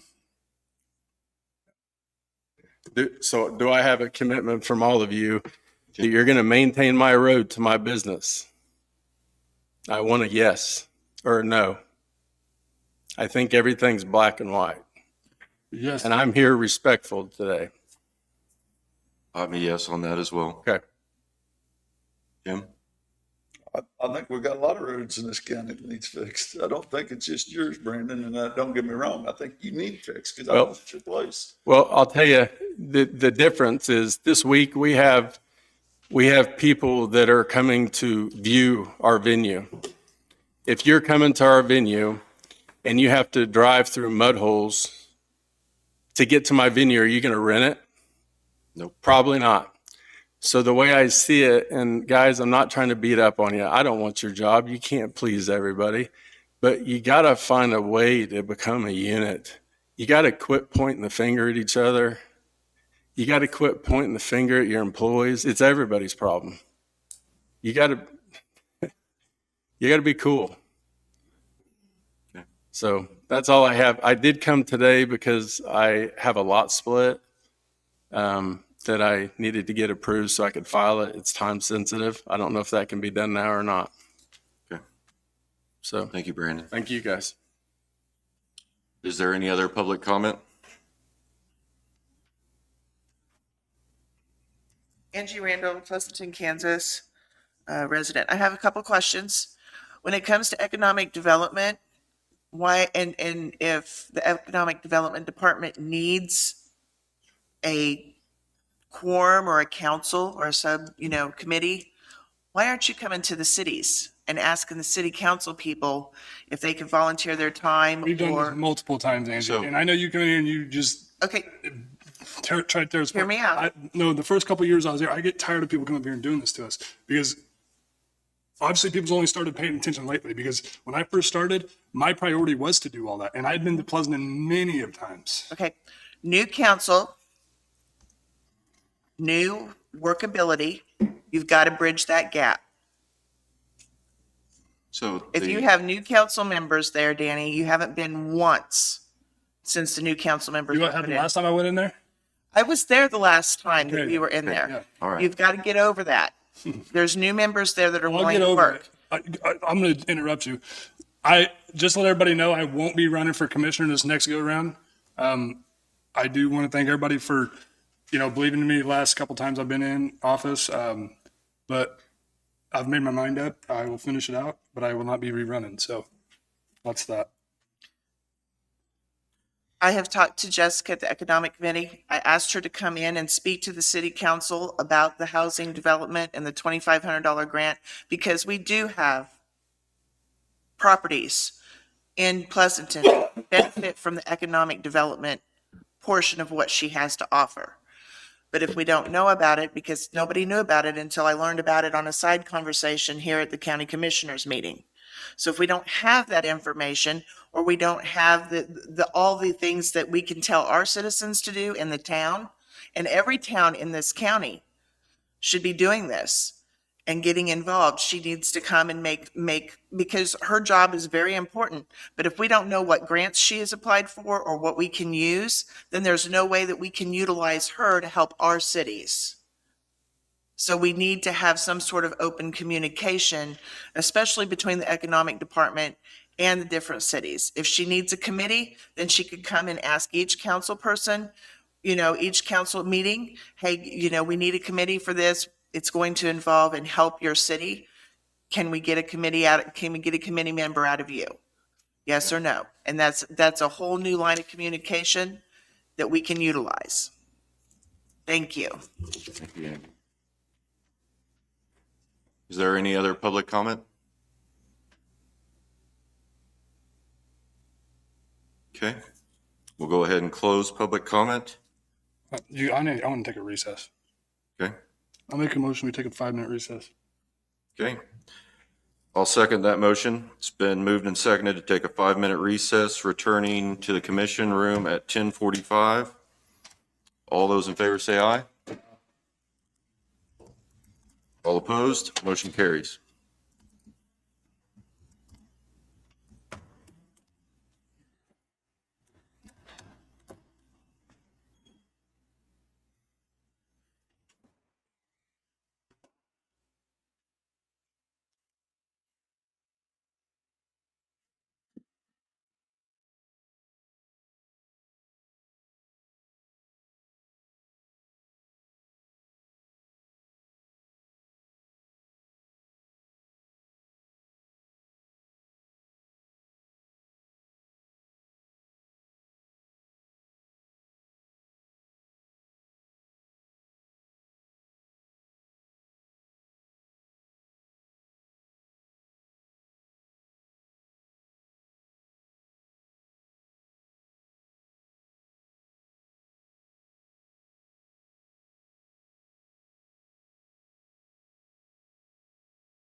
Troublemaker.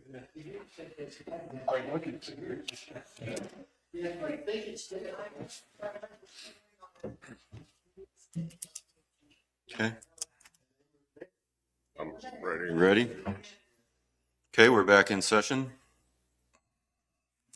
Let's go ahead and take care of the zoning changes.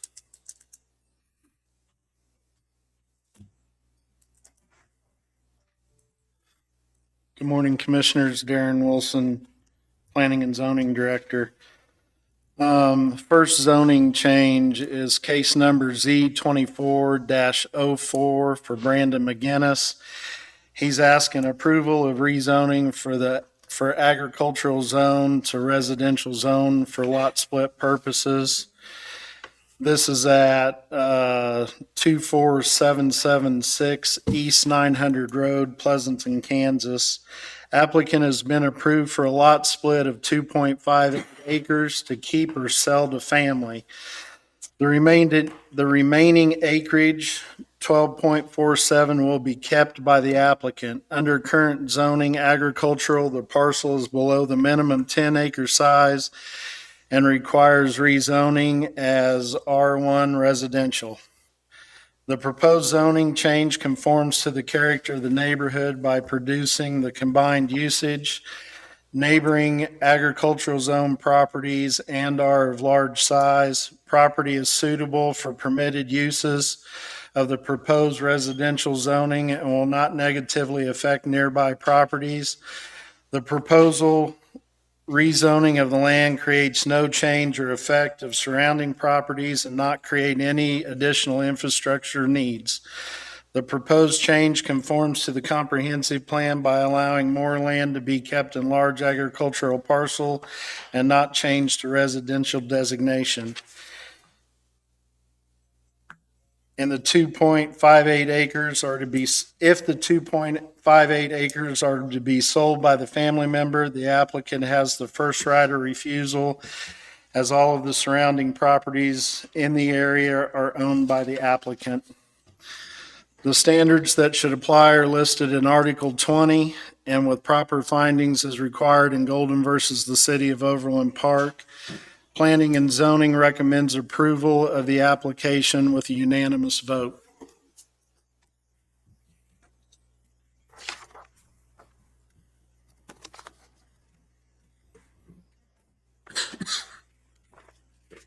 And I have David has a resolution, number 2024-21.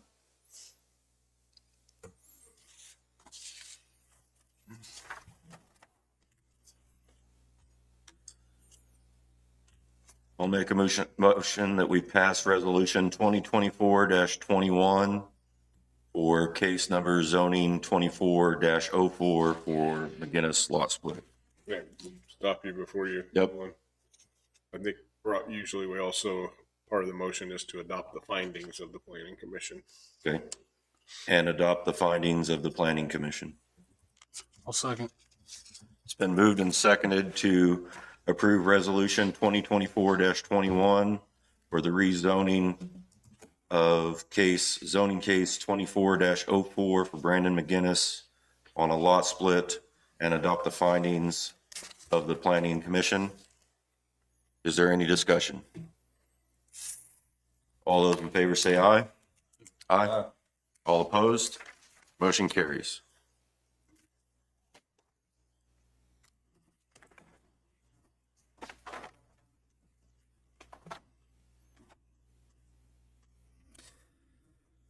Second case I have is case number Z24-03 for Evan Ferrante. Approval of a rezoning from the agricultural zone to the residential zone for lot split purpose. Commonly addressed as 7984 West 400 Road, Blue Mound, Kansas. Applicant has been approved for a lot split of 2 acres to keep or sell. The remaining acreage is 139.13 acres. Under current zoning Agricultural, the parcel is below the minimum 10-acre size and requires rezoning as residential. The proposed zoning change conforms to the characteristics of the neighborhood by providing the combined use. Neighboring agricultural zone properties are of larger size. Property is suitable for permitted use of the property residential zoning and will not negatively affect nearby properties. The proposed rezoning, the land creates no change or effect of surrounding properties and not create any additional infrastructural needs. The proposed change conforms to the comprehensive plan by allowing more land to be kept in larger agricultural parcels and not changed to residential. The standard that should apply are listed in Article 20 and with proper findings as required in Golden versus the City of Overland Park. Planning and Zoning recommends approval of this application with a unanimous vote.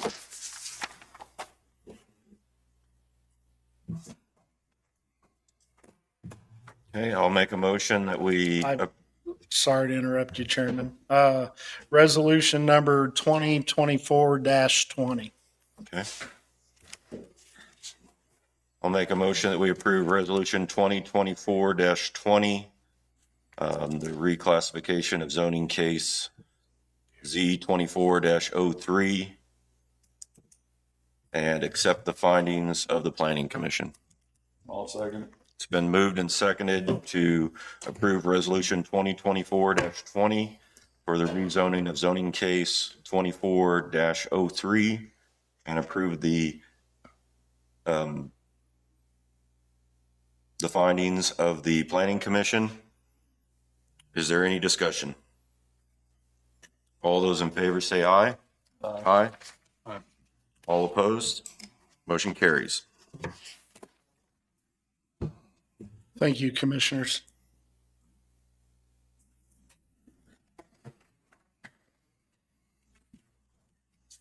Okay. Juvenile Detention Center? Commissioners, I can speak to that if you'd like me to. Yes, please. I sent an email to you last week summarizing a conversation I had with the Johnson County Juvenile Intake and Assessment Center, which is part of their Department of Corrections, and they have agreed to accept the occasional Linn County juvenile in their center with certain conditions. These are preliminary discussions that have to be formalized between their legal department and this legal department, the Board of County Commissioners, and here. In speaking with a JIAC director named Jody Taylor, I had written in my email Jackie Taylor. I have no idea who that is. Maybe someone we know. Mm-hmm. 1 to 3 juveniles processed through Johnson County. All juvenile medications are the responsibility of the law enforcement agency that delivers or transfers the juvenile. All transportation to and from court has to be provided by the law enforcement agency. If we need video court, then the JIAC will provide it. And they will charge a flat rate of $150 per day for housing them. This would be a replacement for the current contract between Linn County and a dozen other counties that send their juveniles to Girard facility in Crawford County, and I believe that's 67, or maybe this year it'll be 70,000 a year. The deadline for terminating that contract is on or before 6 months before the contract ends, and that would be July 1 to end the contract by December 31st of this year. So if the board approves that, they can enter this agreement with Johnson County. They still have to perform under the terms of the agreement unless you negotiate something different, but you'll still owe the remainder of this year to the interlocal contract that you signed. And then you don't even have to send them to Girard, but you still owe them the money, I guess. And replace that 70,001 for maybe as, I think last year there was 10 days worth of juvenile holding. So that's like equivalent to 6,700 or $7,000 a day for the juvenile to be held. The sheriff's department does not use these facilities, but there would need to be communications, and it gives you 6 months to communicate and train. I think there's 4 local police departments, Lacine, Linn Valley, Pleasanton, and Mound City. So they would have 6 months to ramp up on how to use this alternative to transport their a juvenile, if there is one, up there, and then make sure that they provide the medication if necessary. Okay. Is this something you'd like to proceed with? In my email, I had mentioned that the Commissioner McCullough was working with Wyandotte County, and if there's equal to or better deal there, it can be considered. Otherwise, this may be an alternative. Yeah, I think their ability to house them staff-wise, I don't think it's going to still not work, so. Okay. Johnson County has bed space for up to 40 juvenile, or staffing for up to 40 juveniles, but their normal census is around 20. So they are willing to accept these on a case-by-case basis, understanding that if for some reason there's a rash of juvenile crimes up there, they may present a problem to us, but we have alternatives. Miami County and Franklin County has a couple nearby examples shipped to Douglas County, which has a fairly huge facility, but that would only be if we had to overflow out of Johnson County. Okay. So as we're putting this plan together, do we need to make contact to have our secondary spot kind of available with Douglas County? Might be wise to do that as a safety valve in case. Correct. Not enter into a contract with them, but make sure that we have our paperwork with them Yes. and that they would be able to take from us. Is that? So the next steps would be, if you want to direct that, I draft a letter for the commission's signature to terminate the interlocal agreement between the 8 or 10 counties for the Girard facility, instructions to formalize the arrangement, and I'm not sure how formal it would be. It might be sheriff to sheriff or sheriff to corrections department in Johnson County saying, yes, our local PDs can take them there, as long as the PDs understand that they're kind of responsible for them transporting to and from, get them to court other than video, and make sure any medication needs are addressed here, not up there. Okay. Is that something the commission would like to do? That's what I'm in favor of. Danny? Yep. Yep. Okay, we'll proceed with trying to firm that contract or arrangement. It might be a memorandum of understanding, whatever, between us. Get that done. Okay.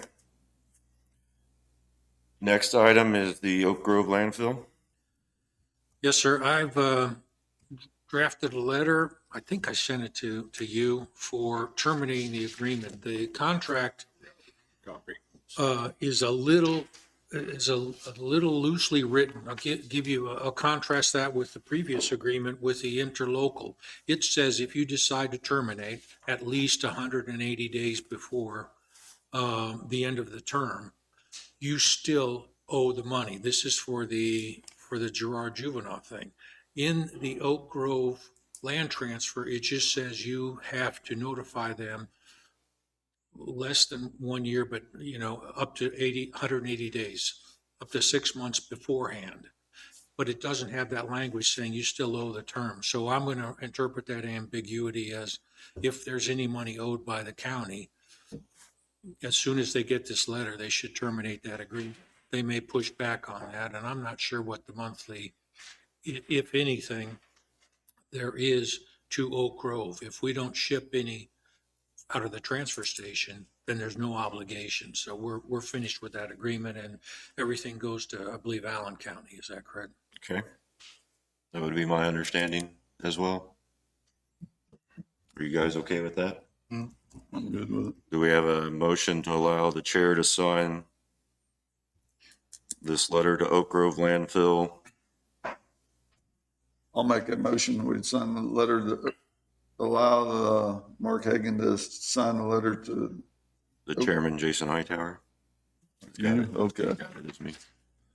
I'll make a motion, we'll allow Jason Hightower to sign the letter to terminate the agreement with solid waste disposal I'll second.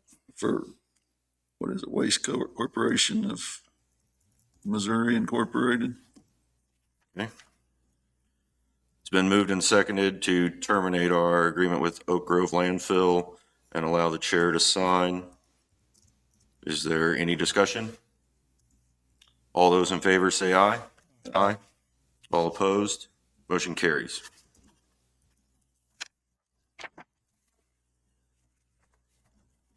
Okay. Historical Committee? I can speak to that as well. Did you want? I got a question for you real quick, Sean. I keep seeing a lot of things on the internet about Pleasant trash compactor always being full. Is there something going on there that we can help with? They keep having to close down because it keeps getting full. I've had a few people reach out to me and ask me about that.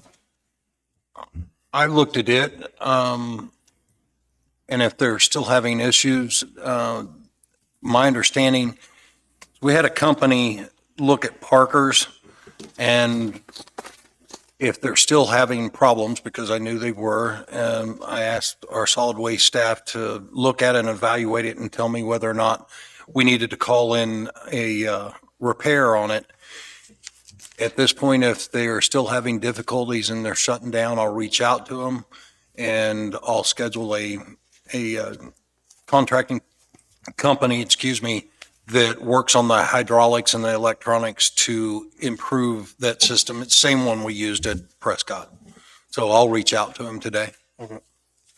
I did check on the service request that you'd ask about. The first things that I noticed, I checked the phone. I couldn't find any record of you sending anything to the work phone. So I went back and asked Joyce to run the request to see if a request had been sent by an operator. There had not. So a request has been put in and the foreman has gone to that area to check it. So I don't know about the request. I mean, as far as the work order, I was just told that a landowner said that the operator said he turned it in. okay. Like I said, I sent this to your work cell phone on, let's see, Saturday, I can't find anything. 9:57 is what a.m. Yeah. But it's got a service request in and a foreman should be at that location currently or finishing up at that location. Okay. Historical Society Committee, what I gave you guys is I had a meeting with the Lacine Historical Society last Thursday. This is just the overflow or the information that they presented to me as far as what events they have going back from 2023 to 2024, special projects since 2005 that they've done, and then their general fund ledger for 2023. So just wanted to provide you with that information. Lacey, Lacey?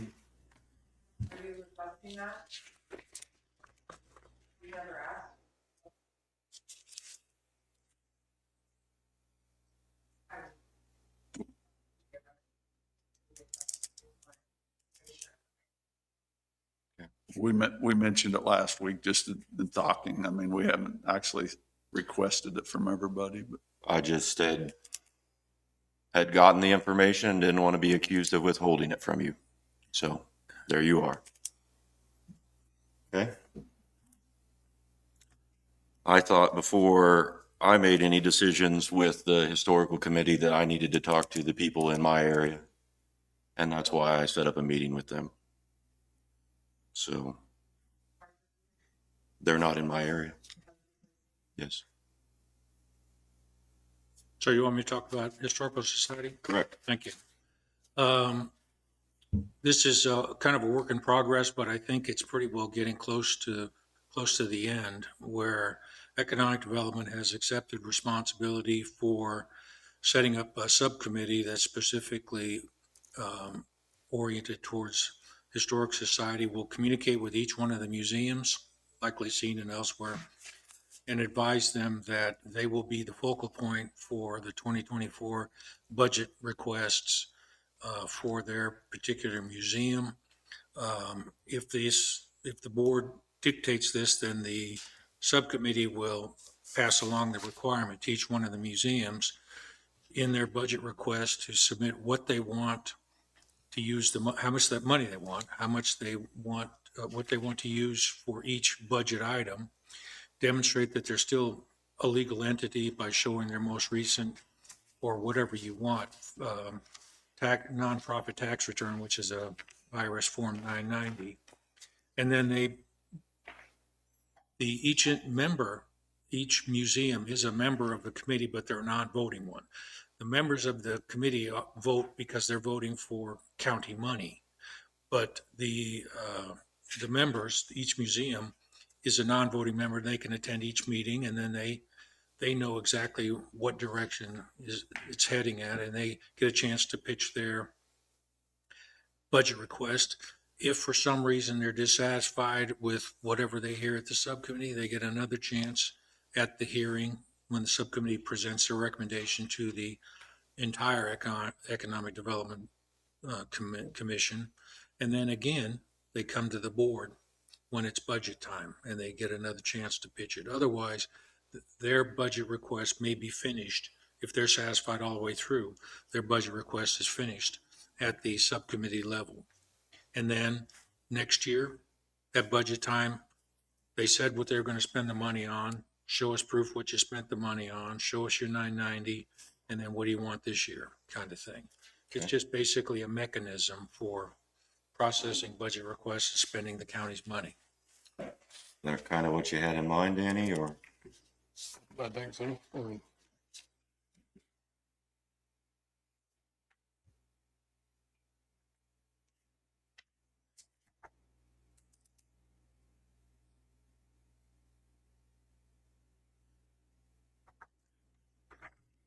so what would be our next step?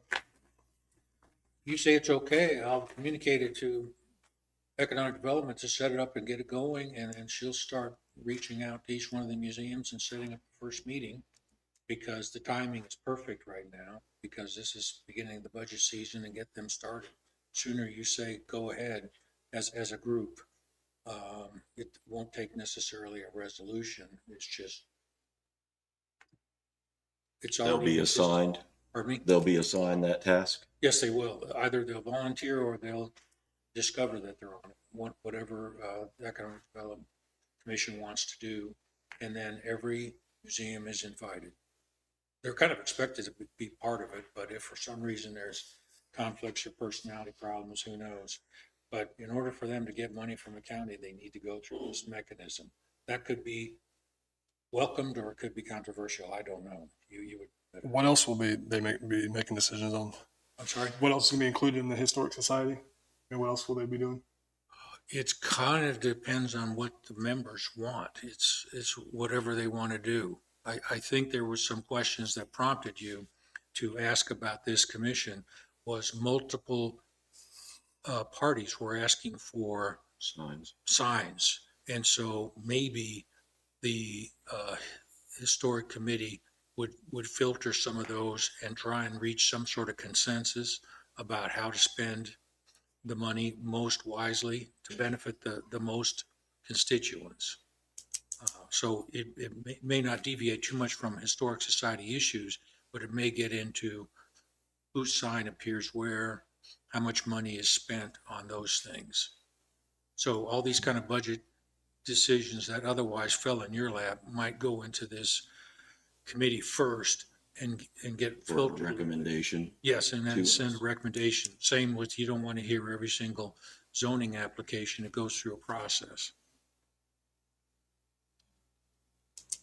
So, I mean, and just so that we understand kind of, one of the main things that the Lacine Historical Society said that currently they're not able to afford full coverage insurance on their building.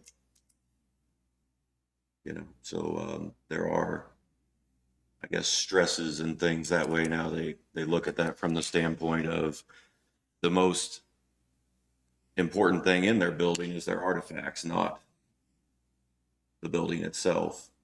But the artifacts can't be replaced even in the event of a fire or a natural disaster or something along those lines. But there are some hardships that are taking place among our historical societies in our local areas.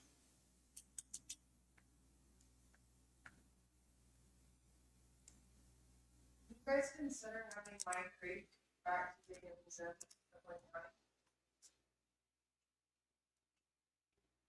I mean, I don't have an issue with it. I don't know why wouldn't we? I mean, do you know?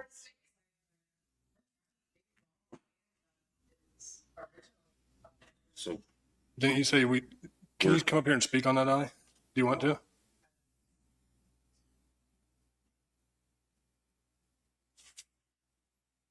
You were just asking for the historical museums. It's basically 5 that you guys have been funding for years now. And I was just wondering if you guys would consider having Mine Creek come back as one of the museums in Linn County and being represented. And it used to be, right? Or they pay, Well- Linn County put a lot of money or something into it. Linn County's the commission has authorized hundreds of thousands of dollars actually out at Mine Creek. They were originally the ones that purchased the land for the battlefield. And then you guys also had the amphitheater down there that Dennis Arnold had done. And it's obviously been out of commission for years, but the benches that Linn County paid for, they're up at our site now because they were just left in the weeds. And I don't know how. You get lost in where did they get lost in transition at? I mean, who's That I'm not sure, but I know like even before Olame, I mean, that's when they were purchasing the battlefield land. Linn County commissioners. I think the first plot you guys So- purchased was like 30,000 how is it funded currently? for a state historical site. So I Okay. mean, we So get funding. would have to, It would be like Kansas, the state, just taxpayers in Kansas. and how much do they get from the state of Kansas? Wait, say that again? How much does the Mine Creek battle site get from the state of Kansas? I mean, our entire facility is funded as far as like a budget goes. I can get that to you. Okay. It's quite a I bit, just- but you were also taking into consideration how much money you were getting by like Mound City when he spoke last week.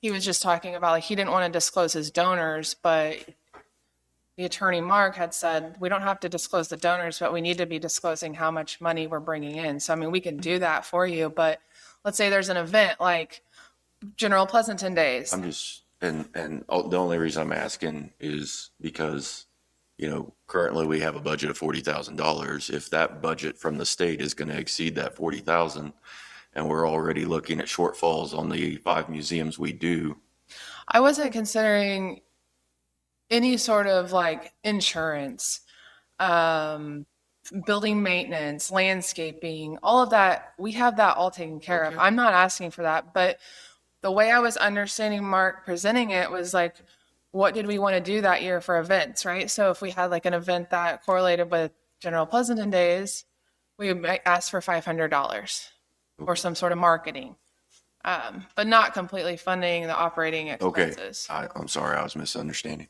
No, I'm not looking for operating expenses at all. Tourism, Eco Devo things, bringing people in. I mean, a lot of the visitors. I don't think that would be a problem with going to the committee and requesting something like that to be added to the budget. He had just said that there needed to be, the subcommittee would be 5 of the museums, and my request was just, can we That's because add I can't Mine count. Creek? You're 6. Okay, is that what it is? So, Yeah. Okay. But- that- but I mean, That takes care of that question. okay, so we need a 6th seat, is what you're saying? Or I'm just why asking could if they we could- not just present their request? We could. I'm just asking if it's okay. It's their committee. So, yeah, if it's 6 instead of 5, But I mean, currently we have I have 5. five that's all now. I have, yeah. And all I'm saying is that they would still be a state, not a county funded one. But that Correct. doesn't preclude them from putting in a submission to the. Or like an event. No, doesn't, To the committee. No. Are we in agreement on that? it's your county money, you get to decide, yeah. You're at, the I'm saying that they don't need a seat on the board because they're a state site. But they can still request funds from the board. Well, I don't see why we wouldn't be able to be a member in a way because we're not even a voting member. It's just a subcommittee. I agree. Okay. Sorry. I'm glad we clarified that there's 6 instead of 5. Nobody told me. I know.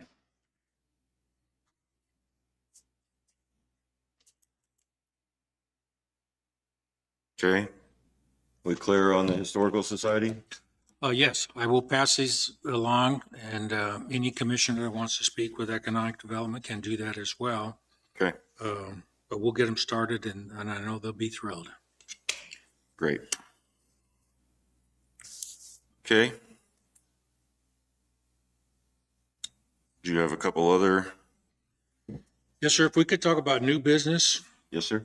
First one is communications between myself and the Economic Development Committee with the Johnson County Aviation Commission and the FAA. They have considered and couldn't find a buyer for the PAPI and the what are called runway edge lights, RELs. That's $200,000 worth of equipment that's sitting, I guess, in the hangar at the Linn County Airport. In my conversation with FAA, they have indicated a willingness to talk about maybe ways to get us install it. But what I'm lacking is, what do you want to do with the airport? Long-term, big picture. By putting in approach lights and runway edge lights, it certainly makes that a more attractive airport. But the larger question is, and you may get more airplanes, but are airplanes really going to matter if we don't have a overall plan for the use of the airport? Or is our runway long enough for those? When I spoke with him, it's 3,000 foot length right now, and he's not aware, but he needed to know what the equipment was, and I just got that just after I spoke with the FAA. So I'm putting this on the agenda only to get your feedback on, do you want to pursue that very question? Can it be put on, or do they need to extend it 500 feet or something like that? I'm not sure what you want to do with the airport. I'm not sure why it's there, why it was put there in the first place. So I'm not sure why it's there now. I'm sorry. Is that a decision that the commission needs to take up maybe at a later time as to what to do with that? I know there's issues with trying to get tax abatements to make it a little more attractive to the county to maintain. But if you want me to keep talking to the FAA and to a certain extent Johnson County, but the FAA principally, just say the word and I'll keep doing it and keep getting information for you. Have we ever got any word from Pleasant on the taxes? Have we?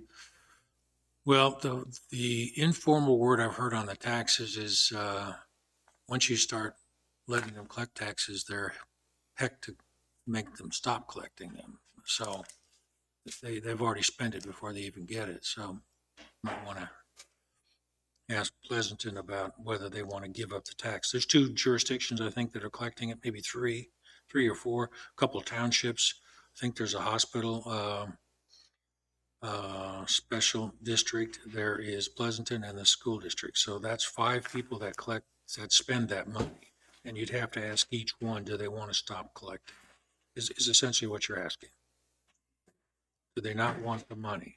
And we weren't able to work on reclassifying how we were doing the leases on the hangars or anything along those lines. I know this predates you, this discussion.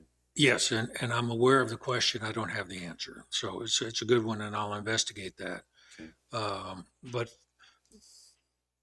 almost, yeah, if we reclassify those, that would take away the Their tax. ability to tax going Yes. forward. Yes.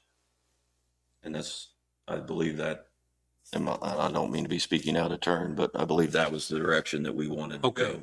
that helps me. Is it not, guys? That we It's wanted not to try to, taxes on the rest of everything, but the runway was up. right. I'm not sure how the person that has the hangar or the construction there would be able to sell it if it was reclassified, but the other lots. So he's paying taxes on it currently Mhm. because he owns that, but I'm saying that the ones the county owns are Right. only available for lease, From the not for county. sale. Yeah. What happens to the access to that too, Mark, as far as where that's the guys, the people that own the hangars? If we was to sell everything else, what happens? Well, under Kansas law, there's always an easement requirement. So you'd have to sell the land with the understanding that there'd be an easement To for their access property. to the property adjacent. You can't landlock it, but with this guidance, I can do some further investigating and see about reclassifying it because it's a direction I wasn't aware of. So I'll do that and get back to you. Okay. And I believe some of that was also the fact that we have ground all around that we lease out for haying, which makes it commercial, and it was going to take like a split of that from the other property so that we weren't having a commercial property, and that could eliminate a bunch of our tax also. I mean, this may not be the exact way it goes, but there was discussion about splitting that off into a separate parcel, and that would clear up some of our taxing issues. Yeah, you can keep getting, I don't know, is it 6,000 a year or something? Is that what you're getting from the haying operation? And Yeah. that's what the bids are or something. So that can continue, and that ground will pay for itself, I guess. But the rest of the lots, there's like 8 left, and they're coughing up like 40,000 a year or something in taxes. Is that what the county ends up? Our taxes is like 40,000. Yeah. That included the It's in runway. that neighborhood. Say the individual lots within it are already separate parcels, and those are pretty small valuation, the ones that have nothing on them. But I think splitting off that commercial part from the rest of it Was is where it was. where we could save a bunch of money on taxes. Okay. Okay. So should we still reach out to Pleasant and talk to them? Oh, sure. I mean, Absolutely. Yeah, I think Pleasanton would love to have an airport. Yeah, they'd just love to have a Pleasanton Municipal Airport. Yeah, I can just tell from the look on her face. And that's Linn County, yes, right? Is it? Okay. Last one is the old county buildings, the jail and the county attorney. I've got, and you may have received the engineering or the company that came in and looked at mold remediation to get rid of all the mold in there. It's Right. with the government discount, it was $30,000 to get the mold out of the jail. I think, I don't know about the other places. There are 2 other numbers that I'm waiting on and I want to give to you, but just get your guidance on. One of them's demolition one. We haven't got a bid on demolishing them entirely. And another is from real estate companies. It could be Crown, it could be Clinch, it could be from Kansas City on what they think those could be rented for and what the market would be. Because those are your 3 choices. Keep them and reuse them once they're cleaned out from mold. One of them is demolish them, other than I think the 2 tall door garages, which I think the sheriff still uses, and then, get rid of the county buildings. Okay. Do you have a preference? Or are you still waiting for numbers? I think I'm waiting for numbers. I would like to, I'm more in favor of selling off the building than I am demolishing it. Okay. The only thing with the with the attorney's building, have we had Art Carpenter look at it to see if there's anything we could do with that building? Yeah, we've walked through it a few times. I think I know David's we've looked been at it, there. but I mean, we actually had Randy look at it. Yeah, I think he was in there with us. We went through it when we went through the judicial center. We're there, right? You're thinking, is there somewhere we can utilize it? Utilize it To the fullest before right now. we tear it down, if there was something we could utilize it for. Well, what David knows, the old courthouse, is there anybody there that's bursting at the seams? Register or treasurer? Or put the motor vehicle over there? I don't, Well, motor vehicle, I'm sure Janet would not want to get that separated from the rest of her office because she's over that too. So they're yes. across the hall. I don't know that there's anybody that would necessarily need it for office space at this point. Okay. We'll keep investigating that. That's all I have on that, is do more work. Yes. Yeah. So, is it possible to work with the sheriff's department, the next correctional officer on duty, and if you add juveniles? We've talked about it. Kevin has actually mentioned it a few times. I don't think that we'd be able to staff it. I think that was our conclusion. But yeah, we'd spoke about that. Kevin and I had spoke about it many times. Okay. And we're going to be in a lot better shape on the juvenile doing what we're looking at doing than even staffing part of that for the 10 days a year within the county. So, you guys okay with him proceeding to get information for us so we can make that decision? Danny? Yep. I am too. Do it. That's all I have. Okay. Got, if you're ready for something else, there was in the information, I think that went out to you earlier this week, there was from Public Works, discussion of hiring 2 mowers, part-time mowers. However, one of them, they've not been able to contact yet to get anything set up. So the last information I had this morning is they are looking to hire one for the Mound City shop. And I don't know if there's anything you need to go in and talk about, or if you just want to approve a mower for there, or how you want to handle it. Fire for somebody that reached out to. So there's another one for the Pleasanton shop they're trying to get a hold of, but they didn't have that finalized yet to be ready for motion today. Danny, are you okay with moving forward with it out here? Yeah. So, Okay, I'll make a motion that we hire Brandon Denman as a part-time mower in the Mound City shop at 3D, which is 12.7415 per hour.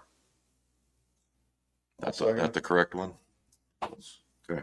It's been moved and seconded to hire Brandon Denman as a part-time mower in the Mound City shop at 3D at 12.7415. Is there any discussion? All those in favor say aye. Aye. All opposed? Motion carries.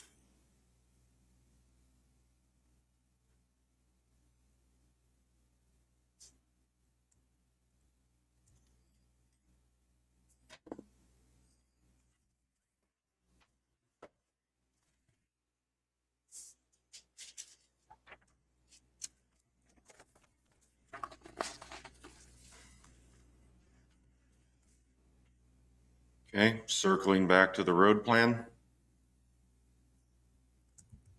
Is that what we got next? Did you have anything else, David? Yeah. Mark, anything else? No, sir.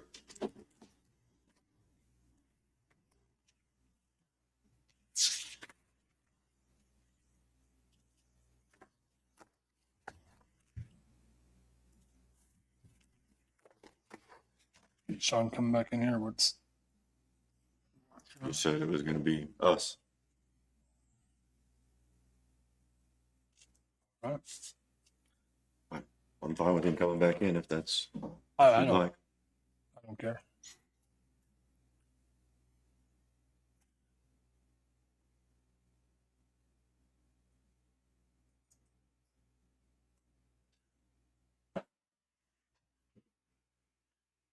So where do we start? So the last thing we had was kind of the summation that Sean had sent us. Was it's the intent of the commission to give a plan to move forward to repair our gravel roads, not just from stored damage, but from years of drainage and maintenance issues. They want us to work on one road to completion in each greater district, meaning that instead of bringing up all the roads a piece at a time, we focus on each road that we are working on and complete it as best as we can before moving to the next. This means grading, edging, culvert clearing, ditching, and dirt removal if necessary. They want the operators to call for assistance when they need support from skid steers, excavators, etc., such as culvert clearing for dirt removal and trucks for gravel, while they stay focused on pulling washboards and potholes. The intent is to move from one road to another, having all the roads brought up to their best condition. Some of these roadways will not be able to be ditched due to farm operations, fiber installs, etc. So we'll have to work on roads that we can make the most impact on first, and note that we will come back for those.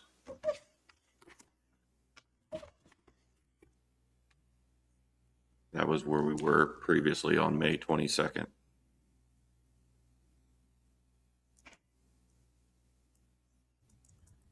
So it then states in the South Shop, we'll stay on schedule to complete the Centerville feedlot project, transition back to this as soon as we complete it.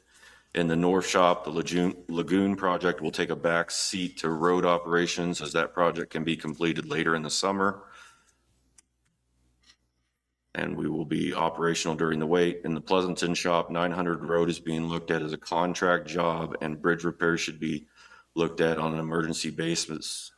All shops will prioritize emergency calls for service, such as trees in the roadway, collapsed impassable roadways, or problems that will cause damage to public or private property if not repaired.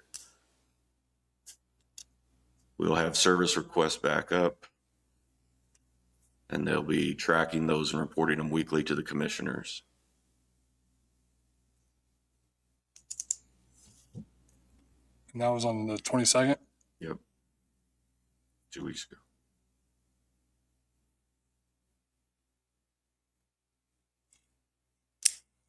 What changes? Was, for instance, this entire road was a work order. We put loads and loads of gravel right here. And that's what it looked like whenever I got there. And that was a culvert at my house, or by Brandon McGinnis's, that I filled in with the loader. And this is what it looks like. That's what the road.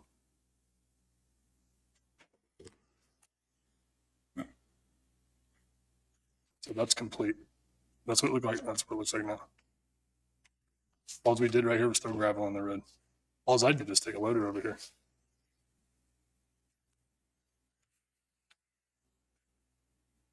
This is what the road looked like. This is what it looked like trying to go across right before his wedding venue. You can even make it up this hill.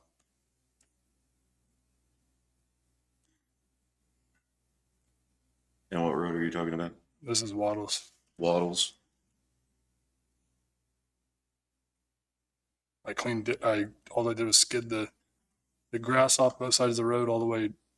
I just don't understand what's so hard about it with a little boy passed out on my lap. I did some on 800 Road last night too.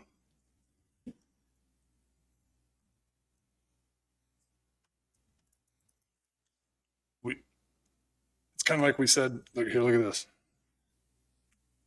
This is a road after a rain.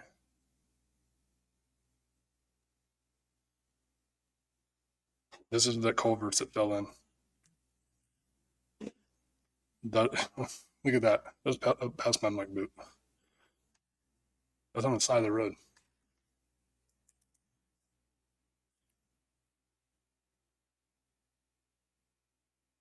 Here we are getting criticized over not voting for the Hell's Bend thing. These are culverts that fell in when somebody drove over them. There ain't nothing wrong with that bridge. There was a grant that has got misconstrued through newspaper articles about how we're putting people, me and Jim are killing people, is what the article said, which is crazy to me, and I gave him a call about it. exact words were, Johnson and McCullough are knowingly putting some of these citizens at risk of death and serious injury. I don't know why anyone would ever say that, but Linn County Journal thought they should say that. So what are we gonna do on the roads? What changes would we like to make to? So what you just put in a work order, right? Or somebody did? Yes. So does that truck that's going out there have a skid steer on the back of it right now? The foreman went out to look at it and assess what it needed and then call for the equipment. What, I mean, what, did they not give a description of what the repair was going to be? We give them the description that we are given, and then they go out and make that assessment and decide what they need to repair it. And So it probably took two guys. That's going to take them an hour and a half to go out there and take a look at it, do all that thing, come back, get everything ready. It's going to take a whole day to do one work order. I don't understand that. I don't understand why we don't have a guy or two that have a car that in each district that has a loader and they go do what they need to do. I don't understand our work order system. Yeah, I mean, we have a work order system, but going and throwing gravel on a wetted area is not fixing it. That's fixing it. My own time with my little boy on my lap on a Saturday, I had to stop a fishing derby to go do that because no one could get to the wedding venue.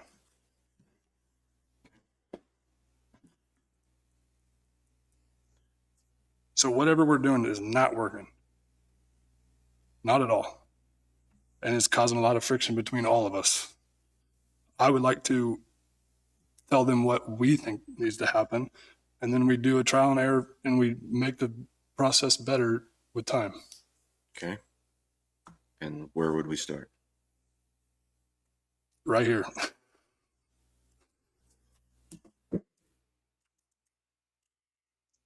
I mean, right now we take our work orders, we take a grader out there and do a lot of them, right? Or throw gravel on it. depends How on are what we handling our work orders?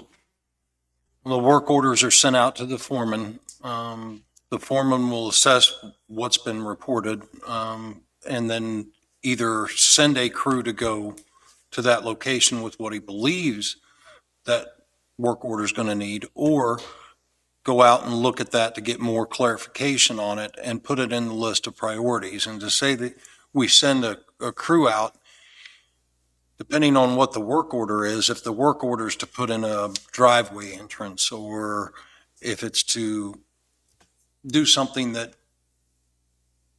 isn't a emergency repair, they're going to prioritize those and then try to pick up a piece of equipment and run it around to do as many of those as possible that are not priorities. But priority work requests are going to be tree removals, anything that could injure or damage property or persons, a collapse of some nature. So once they've prioritized it, then they're going to pull manpower and equipment and send it to it. I've been notified this morning. Same thing. There's nothing that you can't do with a skid steer on that road. I did it with a bucket. All right. I just got the front end redone on my truck and it has to be redone again. The dust covers on it, it is shaking like no one's business. I'm irritated. We have culverts falling in. We have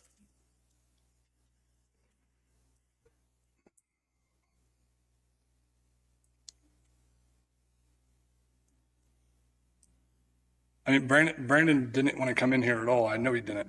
This is our road. It was a one way to get through here because neither one of us called in a work order because we know there's so much other going on. So I took my skid steer down here and fixed all this.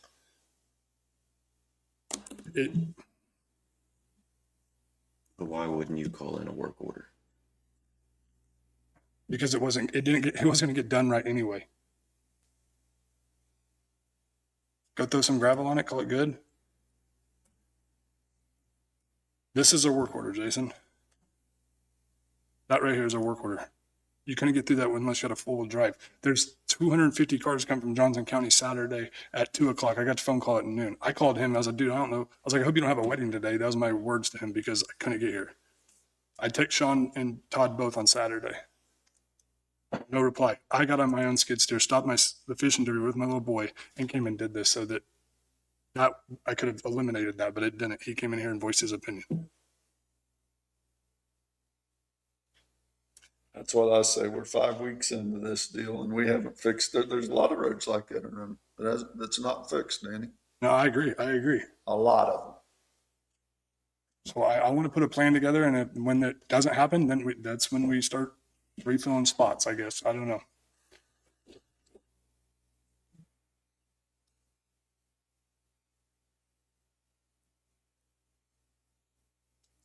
Like I said, on Tuesday, there was 2 road graders sitting at, and Jim, I know you got the phone call too. We have assigned a guy in the county that does signs, correct? That person's on leave. So it took 2 grader operators to do the curbs or the guardrails? I can't answer to exactly what those operators were doing and why the equipment was down. If you're saying that they were on a guardrail project, I can't say that you're incorrect. I know I didn't have any reports of downed equipment like I did the week before, where 3 of those maintainers had been down.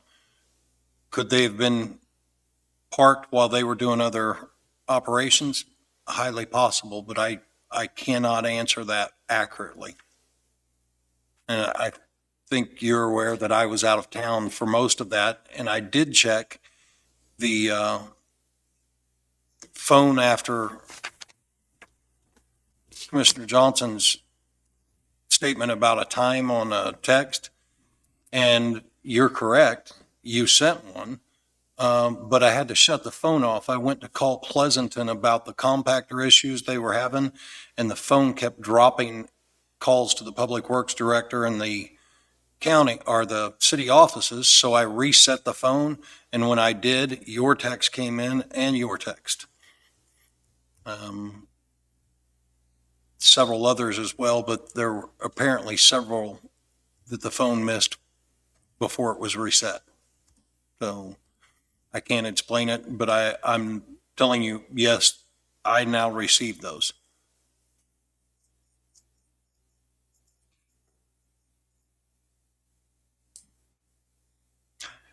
One of the other issues that I was made aware of this morning, the South Shop, I'm going to get the terminology wrong on this equipment. The South Shop is putting tires on their road tractor, but the docking plate on the tractor that connects it to the trailer has developed over 1.5 to 2 inches of plate both directions when they take off and they pull and stop. So we tried to find a used one, but the shipping on a used one around, we're going to have to do some more looking because, $800 plus for a used plate without being able to look at it to see if it's in any better condition.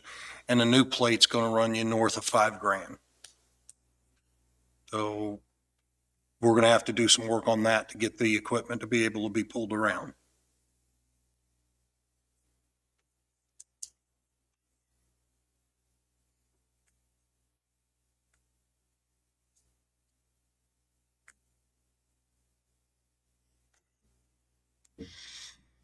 So Jason, you think that what we're doing right now is sufficient? That's not what I'm saying at all. I just don't know I don't know if I'm not able to get out what I'm trying to think or what, but it just doesn't seem like. I'm Maybe I'm getting it wrong. asking you to start us on the plan to begin our discussion. How many skid steers do we have in the county? You have two in the shops, one north, one south, and then you have one at the park that's an older unit, and then 2 at the solid waste tipping 2 floor. brand new track loaders too. So we have 3 skid steers right now that could be out taking care of ditches right now. And do we have operators for those skid steers? Can we assign operators? Is that what you're asking for? Can we assign an operator to those skid steers? And their butt don't leave the skid steer seat. Truck drivers that can run the skid steers. I would have to believe if you've got truck drivers and you've got grader operators that we've got someone we can put in those skid steers. But the direction on what you want them to do and where you want them to begin is what we'd have to have. They could probably go 2 blocks and start. I mean, that's just, So every road's truck- bad. Truck drivers into the skid steers? is I what don't they'd like to I see? personally, myself, keep everybody on the grader that we can keep on. no, I know, that's what I'm saying. I think, Roads. I mean, And like I say, we've been 5 weeks into this. We've got roads that we have. I 100% agree. I think that the grader should every single day be in the grader every single day, grading, going on and doing the grading. I think there should be someone in a skid steer every single day doing the stuff to prep for that grader so they don't have to have any downtime trying to clean out a ditch. Okay. Okay. I mean, what What? the work orders are pointless if we don't do anything to repair the road. That is a work order. It made it worse.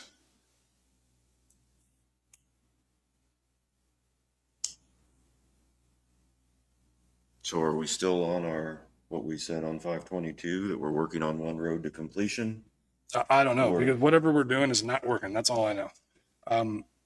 Like I said, on Tuesday, they were out doing guardrails and both graders were at the shop. Jason, if we're talking about roads completion, I'm asking where have we cleaned the ditch out of? I mean, I've asked that for quite a while now, and I haven't got that answer yet today. Have to show me a road that we've cleaned the ditch out of. In 30 days. This road, I didn't clean I skid everything off so there was positive drainage from the middle of the road down to here to get all the water to here so that the grader can do whatever they need to do. And then we can come back and focus on getting that ditch to the depth that it needs to be.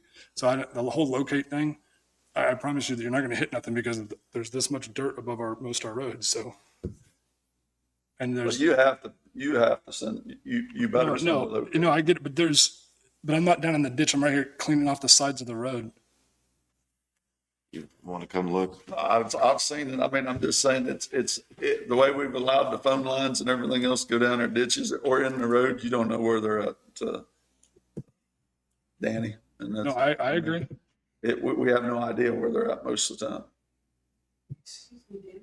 Hmm? What are we gonna do about 1,800 when all those fiber optics, I mean, they're right where the ditches need to be. Well, the contractor I called about that, he said to hit the conduit and rip it in half or cut it off. So that was his answer.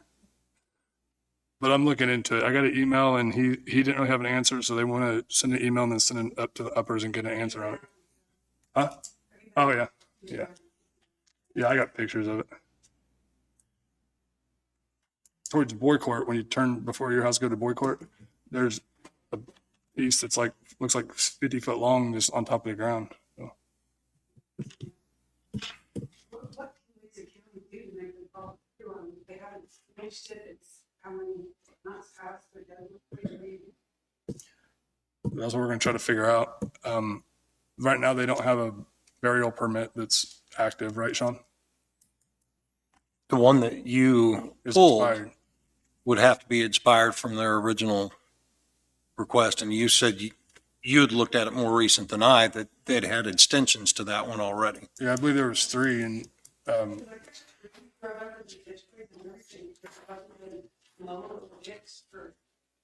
right. Moving forward on these contracts, Mark, if we do this anymore, we should have something in that contract that says, that's solid deadline. Absolutely, and if they fail to complete it, some penalties is not That's what, I uncommon. mean, and I don't know that we have had, but I think we ought to have something in our contracts that it's a solid deadline. Well, it would be in the bid, when, with the RFP, has to tell It's them not- these conditions, but- they have to. But we're not sending out the RFP. All we're doing is. We're giving just them a allowing them burial to put it permit. in our right of way is what I'm saying, is, so we would have to, once we allow them, we give them a year, or 6 Yeah. months or whatever, but at the end of that, if they don't have that done, What our repercussions are. I guess we have to investigate. It'd be contract by contract to see what it says. We're But yeah, just allowing the contractor to put it in our right of way. right. And that's pretty unacceptable. I think Quickom did that, and you showed a picture of how the grader tore it up. I'd be concerned about their contract where they say they're responsible for repairing it unless it's the With the county's negligence. And when they see a blade hits their conduit, they say, well, you were negligent. You shouldn't hit it. or a reasonable expense, it says Yeah, in that exactly. contract. What's So a I- reasonable expense? There's a lot of opportunities to tighten up the contracts. I'm agreeing with you. And probably you But I should. think we need to be looking at those burial permit contracts as well that we're entering into when they're doing it, to Jim's point of adding in an exact completion date, Yes. deadline, and either penalties or what the process is going to be for renewal and extensions and something along those It's just like, and I'll go back to Quickom of what we did there, and we allowed them to come out into our road. Quickom should have known what that looked like when they signed the contract. Sure. When they signed the contract 20 feet from the center line of the road or 5 feet from the edge of the road, whichever is greater. And then they come back to us later and change and come out into our road. I mean, to me, if I was the company bidding, I'd go look at what I was going to sign to begin with. Yes. Okay. So, All right, we got 3 skid steers, right? 2 Right. excavators. I don't think we'd have to do a whole lot of hauling to start fixing these ditches and roads the way they need to be done. So, I don't know. Give me some input here. How you guys want to do it? I would like to see a skid steer on somebody in a skid steer all day long. Pulling dirt up out of the ditch and putting in the big old washouts on the road. And we've talked about this too, about the gravel. We don't want to put the gravel on until we get the ditches cleaned out. I mean, we've said that a month ago. I mean, this is all, there's no gravel involved. This is all dirt coming out of, gravel is in the ditch. I fixed it all right here. It's positive from here to here. There's not a hell of a ditch because I didn't dig down, but there's, I mean, it gets it over here off the road. And you can see our sign right here. It's over that far. And I think the one calls was put in these areas to start ditching. Because I think there's flags there of the locations in your area anyway. And that only lasts for 2 weeks, really. And then with the weather, I don't know. One permit specifies a period of time you have to be completed to.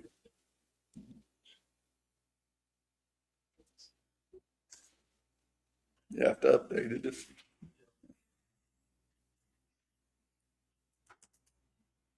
I mean, that's where so truck drivers and skid loaders and the excavators I don't know who, operating. I don't know who to put in it, but I think that we have. Personally, I'd like to see the graders, make sure the graders are on the road. I mean, them graders. No, I think I think that there should be people on skid steers not stopping and graders should be not stopping. And the blades down. Yeah. And if them skid steers aren't working on a work order or some kind of repair that's necessary, they're in contact with the graders going out there to a road they just did and trying to help them right behind them. A maintainer is to maintain, not to dig ditches. It's to maintain the road. We got to get it to that point. Okay, so this week's plan, No. I don't think this week, the plan is for us to figure out this exact plan and try it out. And if it doesn't work, then we move some things around. We try things different and keep moving forward. But right now we got people jumping all over the place. Now, asphalt patching is going to start this week, right? That's correct. That's crazy. I mean, don't you guys agree? Well, The asphalt's pretty passable right now. These gravel roads aren't. I don't know the timeline that Todd's working on as far as getting the patching done before the overlays happen. Okay, but what's priority? Patch and overlay or the emergency road era we're in right now? What do you guys think? I would think that we would need to get our roads passable first. I don't know as far as the overlay, with the contract overlay, what the consequences are not having that road prepped on the same You know timeline. what the consequences are from the residents in this county if you don't get their gravel roads fixed? Trust me. Last week was rough. It made my decision for me of not running again.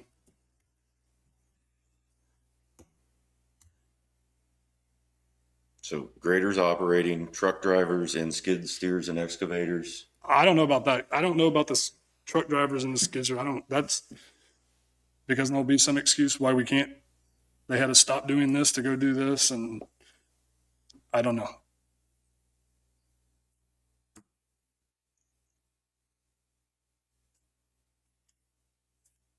Just trying to provide direction. Well,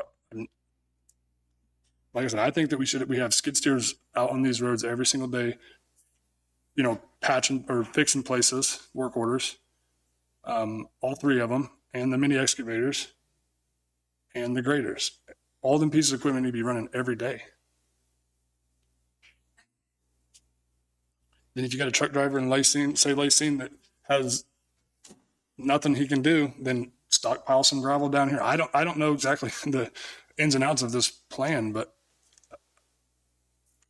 Well, to me, the grader should drop the blade and they shouldn't be driving the I think- place that blade isn't down unless they're coming back to the shop. I agree. I think it should, yeah, I mean, graders, skid steers, and and excavators should all be manned at all times.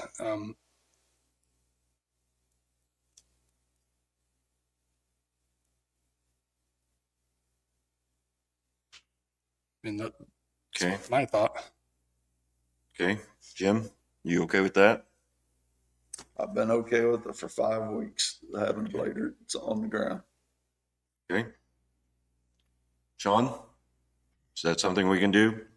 Graders operating, blades down, 3 skid steers out every day, fixing and patching problems in the gravel roads, 2 excavators manned at all times. Can we try that this week? I'll get with the foremans, I'll give them the plan. We'll have to move some equipment around. As I said, we've got one road tractor that is unserviceable, so we're gonna have some logistic issues, and then I'll ask them about the manpower and try to work with them about who's going to operate what. Okay. But what's priority here? Gravel roads or asphalt patching? Gravel road keeps taking the back seat to everything, and we have a Let's lady. work on the gravel roads this week and forget the blacktop patching. this And week. we have a lady saying that the hearse couldn't get to her mother's house. That's nuts. That is nuts. And I'm sorry. We should be ashamed of ourselves, because I am. I mean, I don't know about how you all feel, but Well, it's all because of those cables. Because the 1800 road always was maintained before. Those cables were allowed to be put in there and strong. Okay. Okay?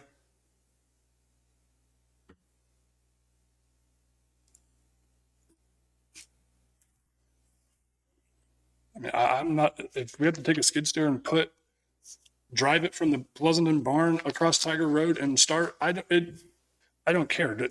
If there's a will, there's a way, and I have a will. I'll find a way. I think that too. I think everybody's doing exactly what we're asking them to do, which they're kind of all over the place, just like we are. But it starts with us. Me personally, if I didn't think somebody was doing their job in the county, I know everybody's thinking that us commissioners don't think that they're not doing their job correct, or we don't appreciate them.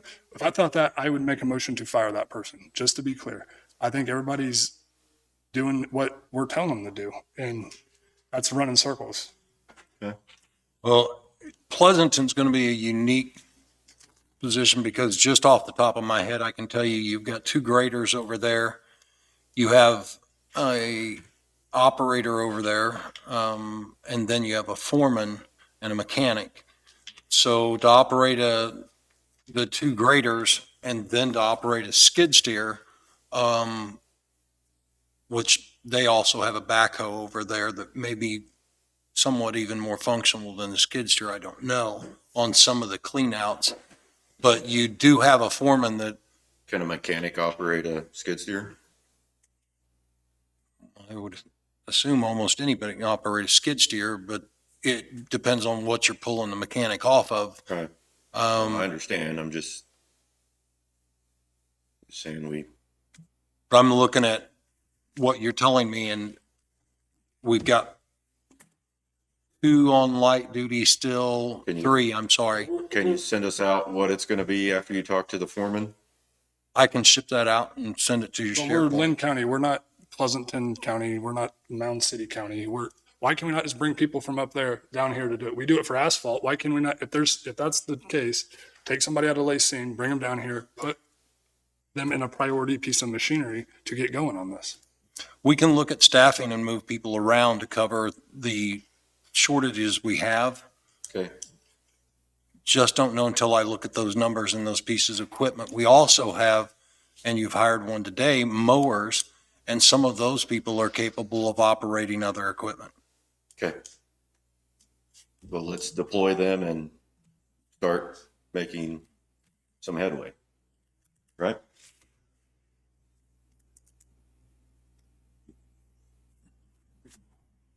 And if, I guess what, I mean, this is our fourth time coming up with a plan, I guess, but what, I mean,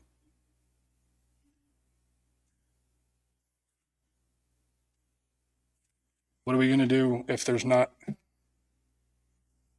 any progress? I mean, who's going to be accountable? How are we going to do this? Because I mean, we're just not getting anything done. Okay, well, I'm going to pass your wishes along to the foremans. I'm going to work with them about manpower and equipment, see what's up and what's down as far as equipment. I'll pass along your wishes to them and then have them. It's a must in my eyes. Have them implement it and then report back to you on it.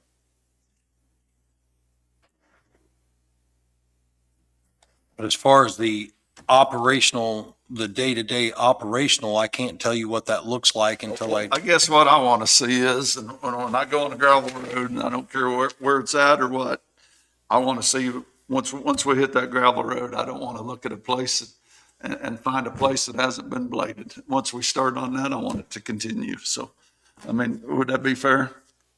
You know, if we start on Montgomery Road or whatever road we start on, I want to see it continue on. I don't want to see 100 yards here and then go down the road and jump 3 ditches and then see another 100 yards.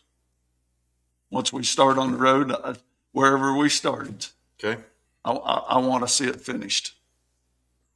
So when an operator gets in a maintainer, they're looking for a crown on the road, right? That's kind of their starting point, right? And they put their blade at an angle and they go, right? I'm not an operator as far as a maintainer. I've never been in a maintainer.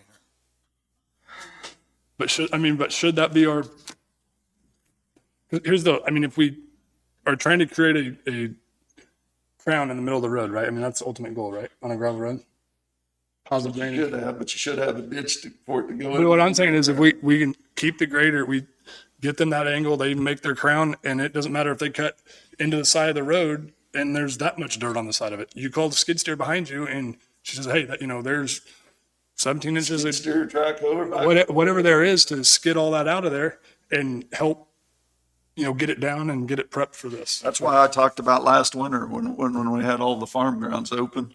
We could have took the blade though, Danny, a lot of places and taken that dirt and shoved it up into the farm field and the farmers would have took it. And like what you're saying, I believe, but if it's an open farm field, I don't think there's anybody in Linn County that won't take what's I there. agree. A lot of this stuff. Or a neighbor will. It'll be close.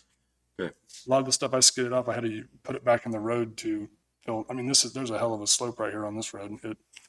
But Okay.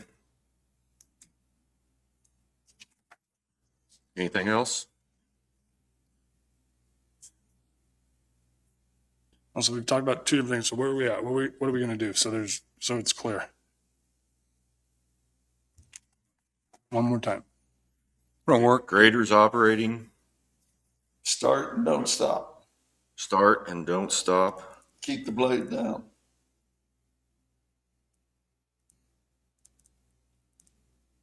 Skid steers out every day fixing and patching.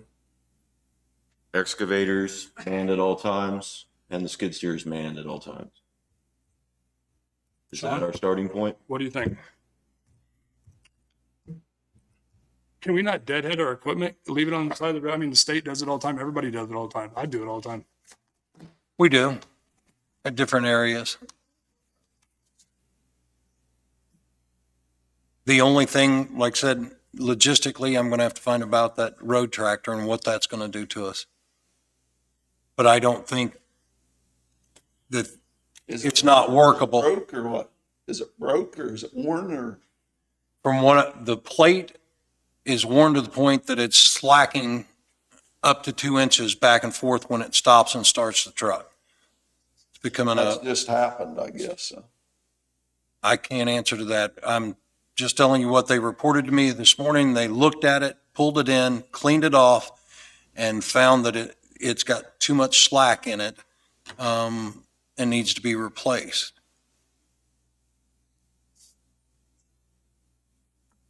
And what's that going to slow up our moving equipment around or what?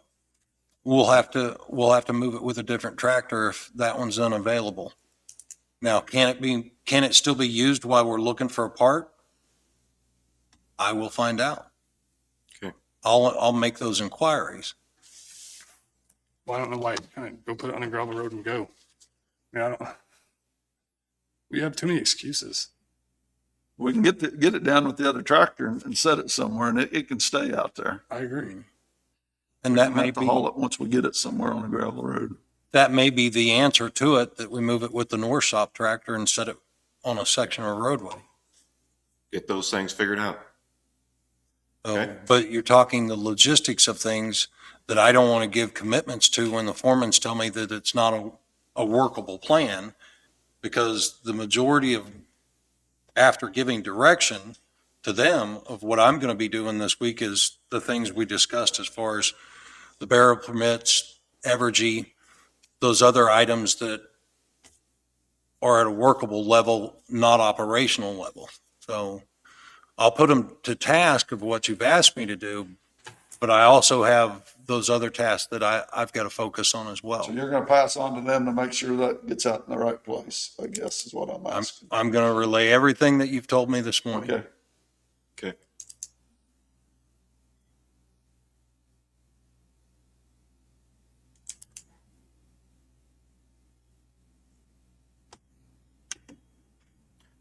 I'll make a motion that we adjourn. I'll second it. Been moved and seconded to adjourn the meeting. Meeting adjourned.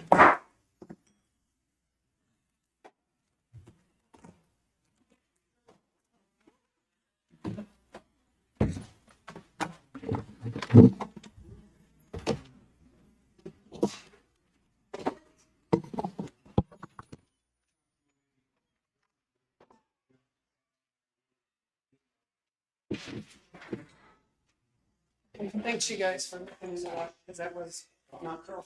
It had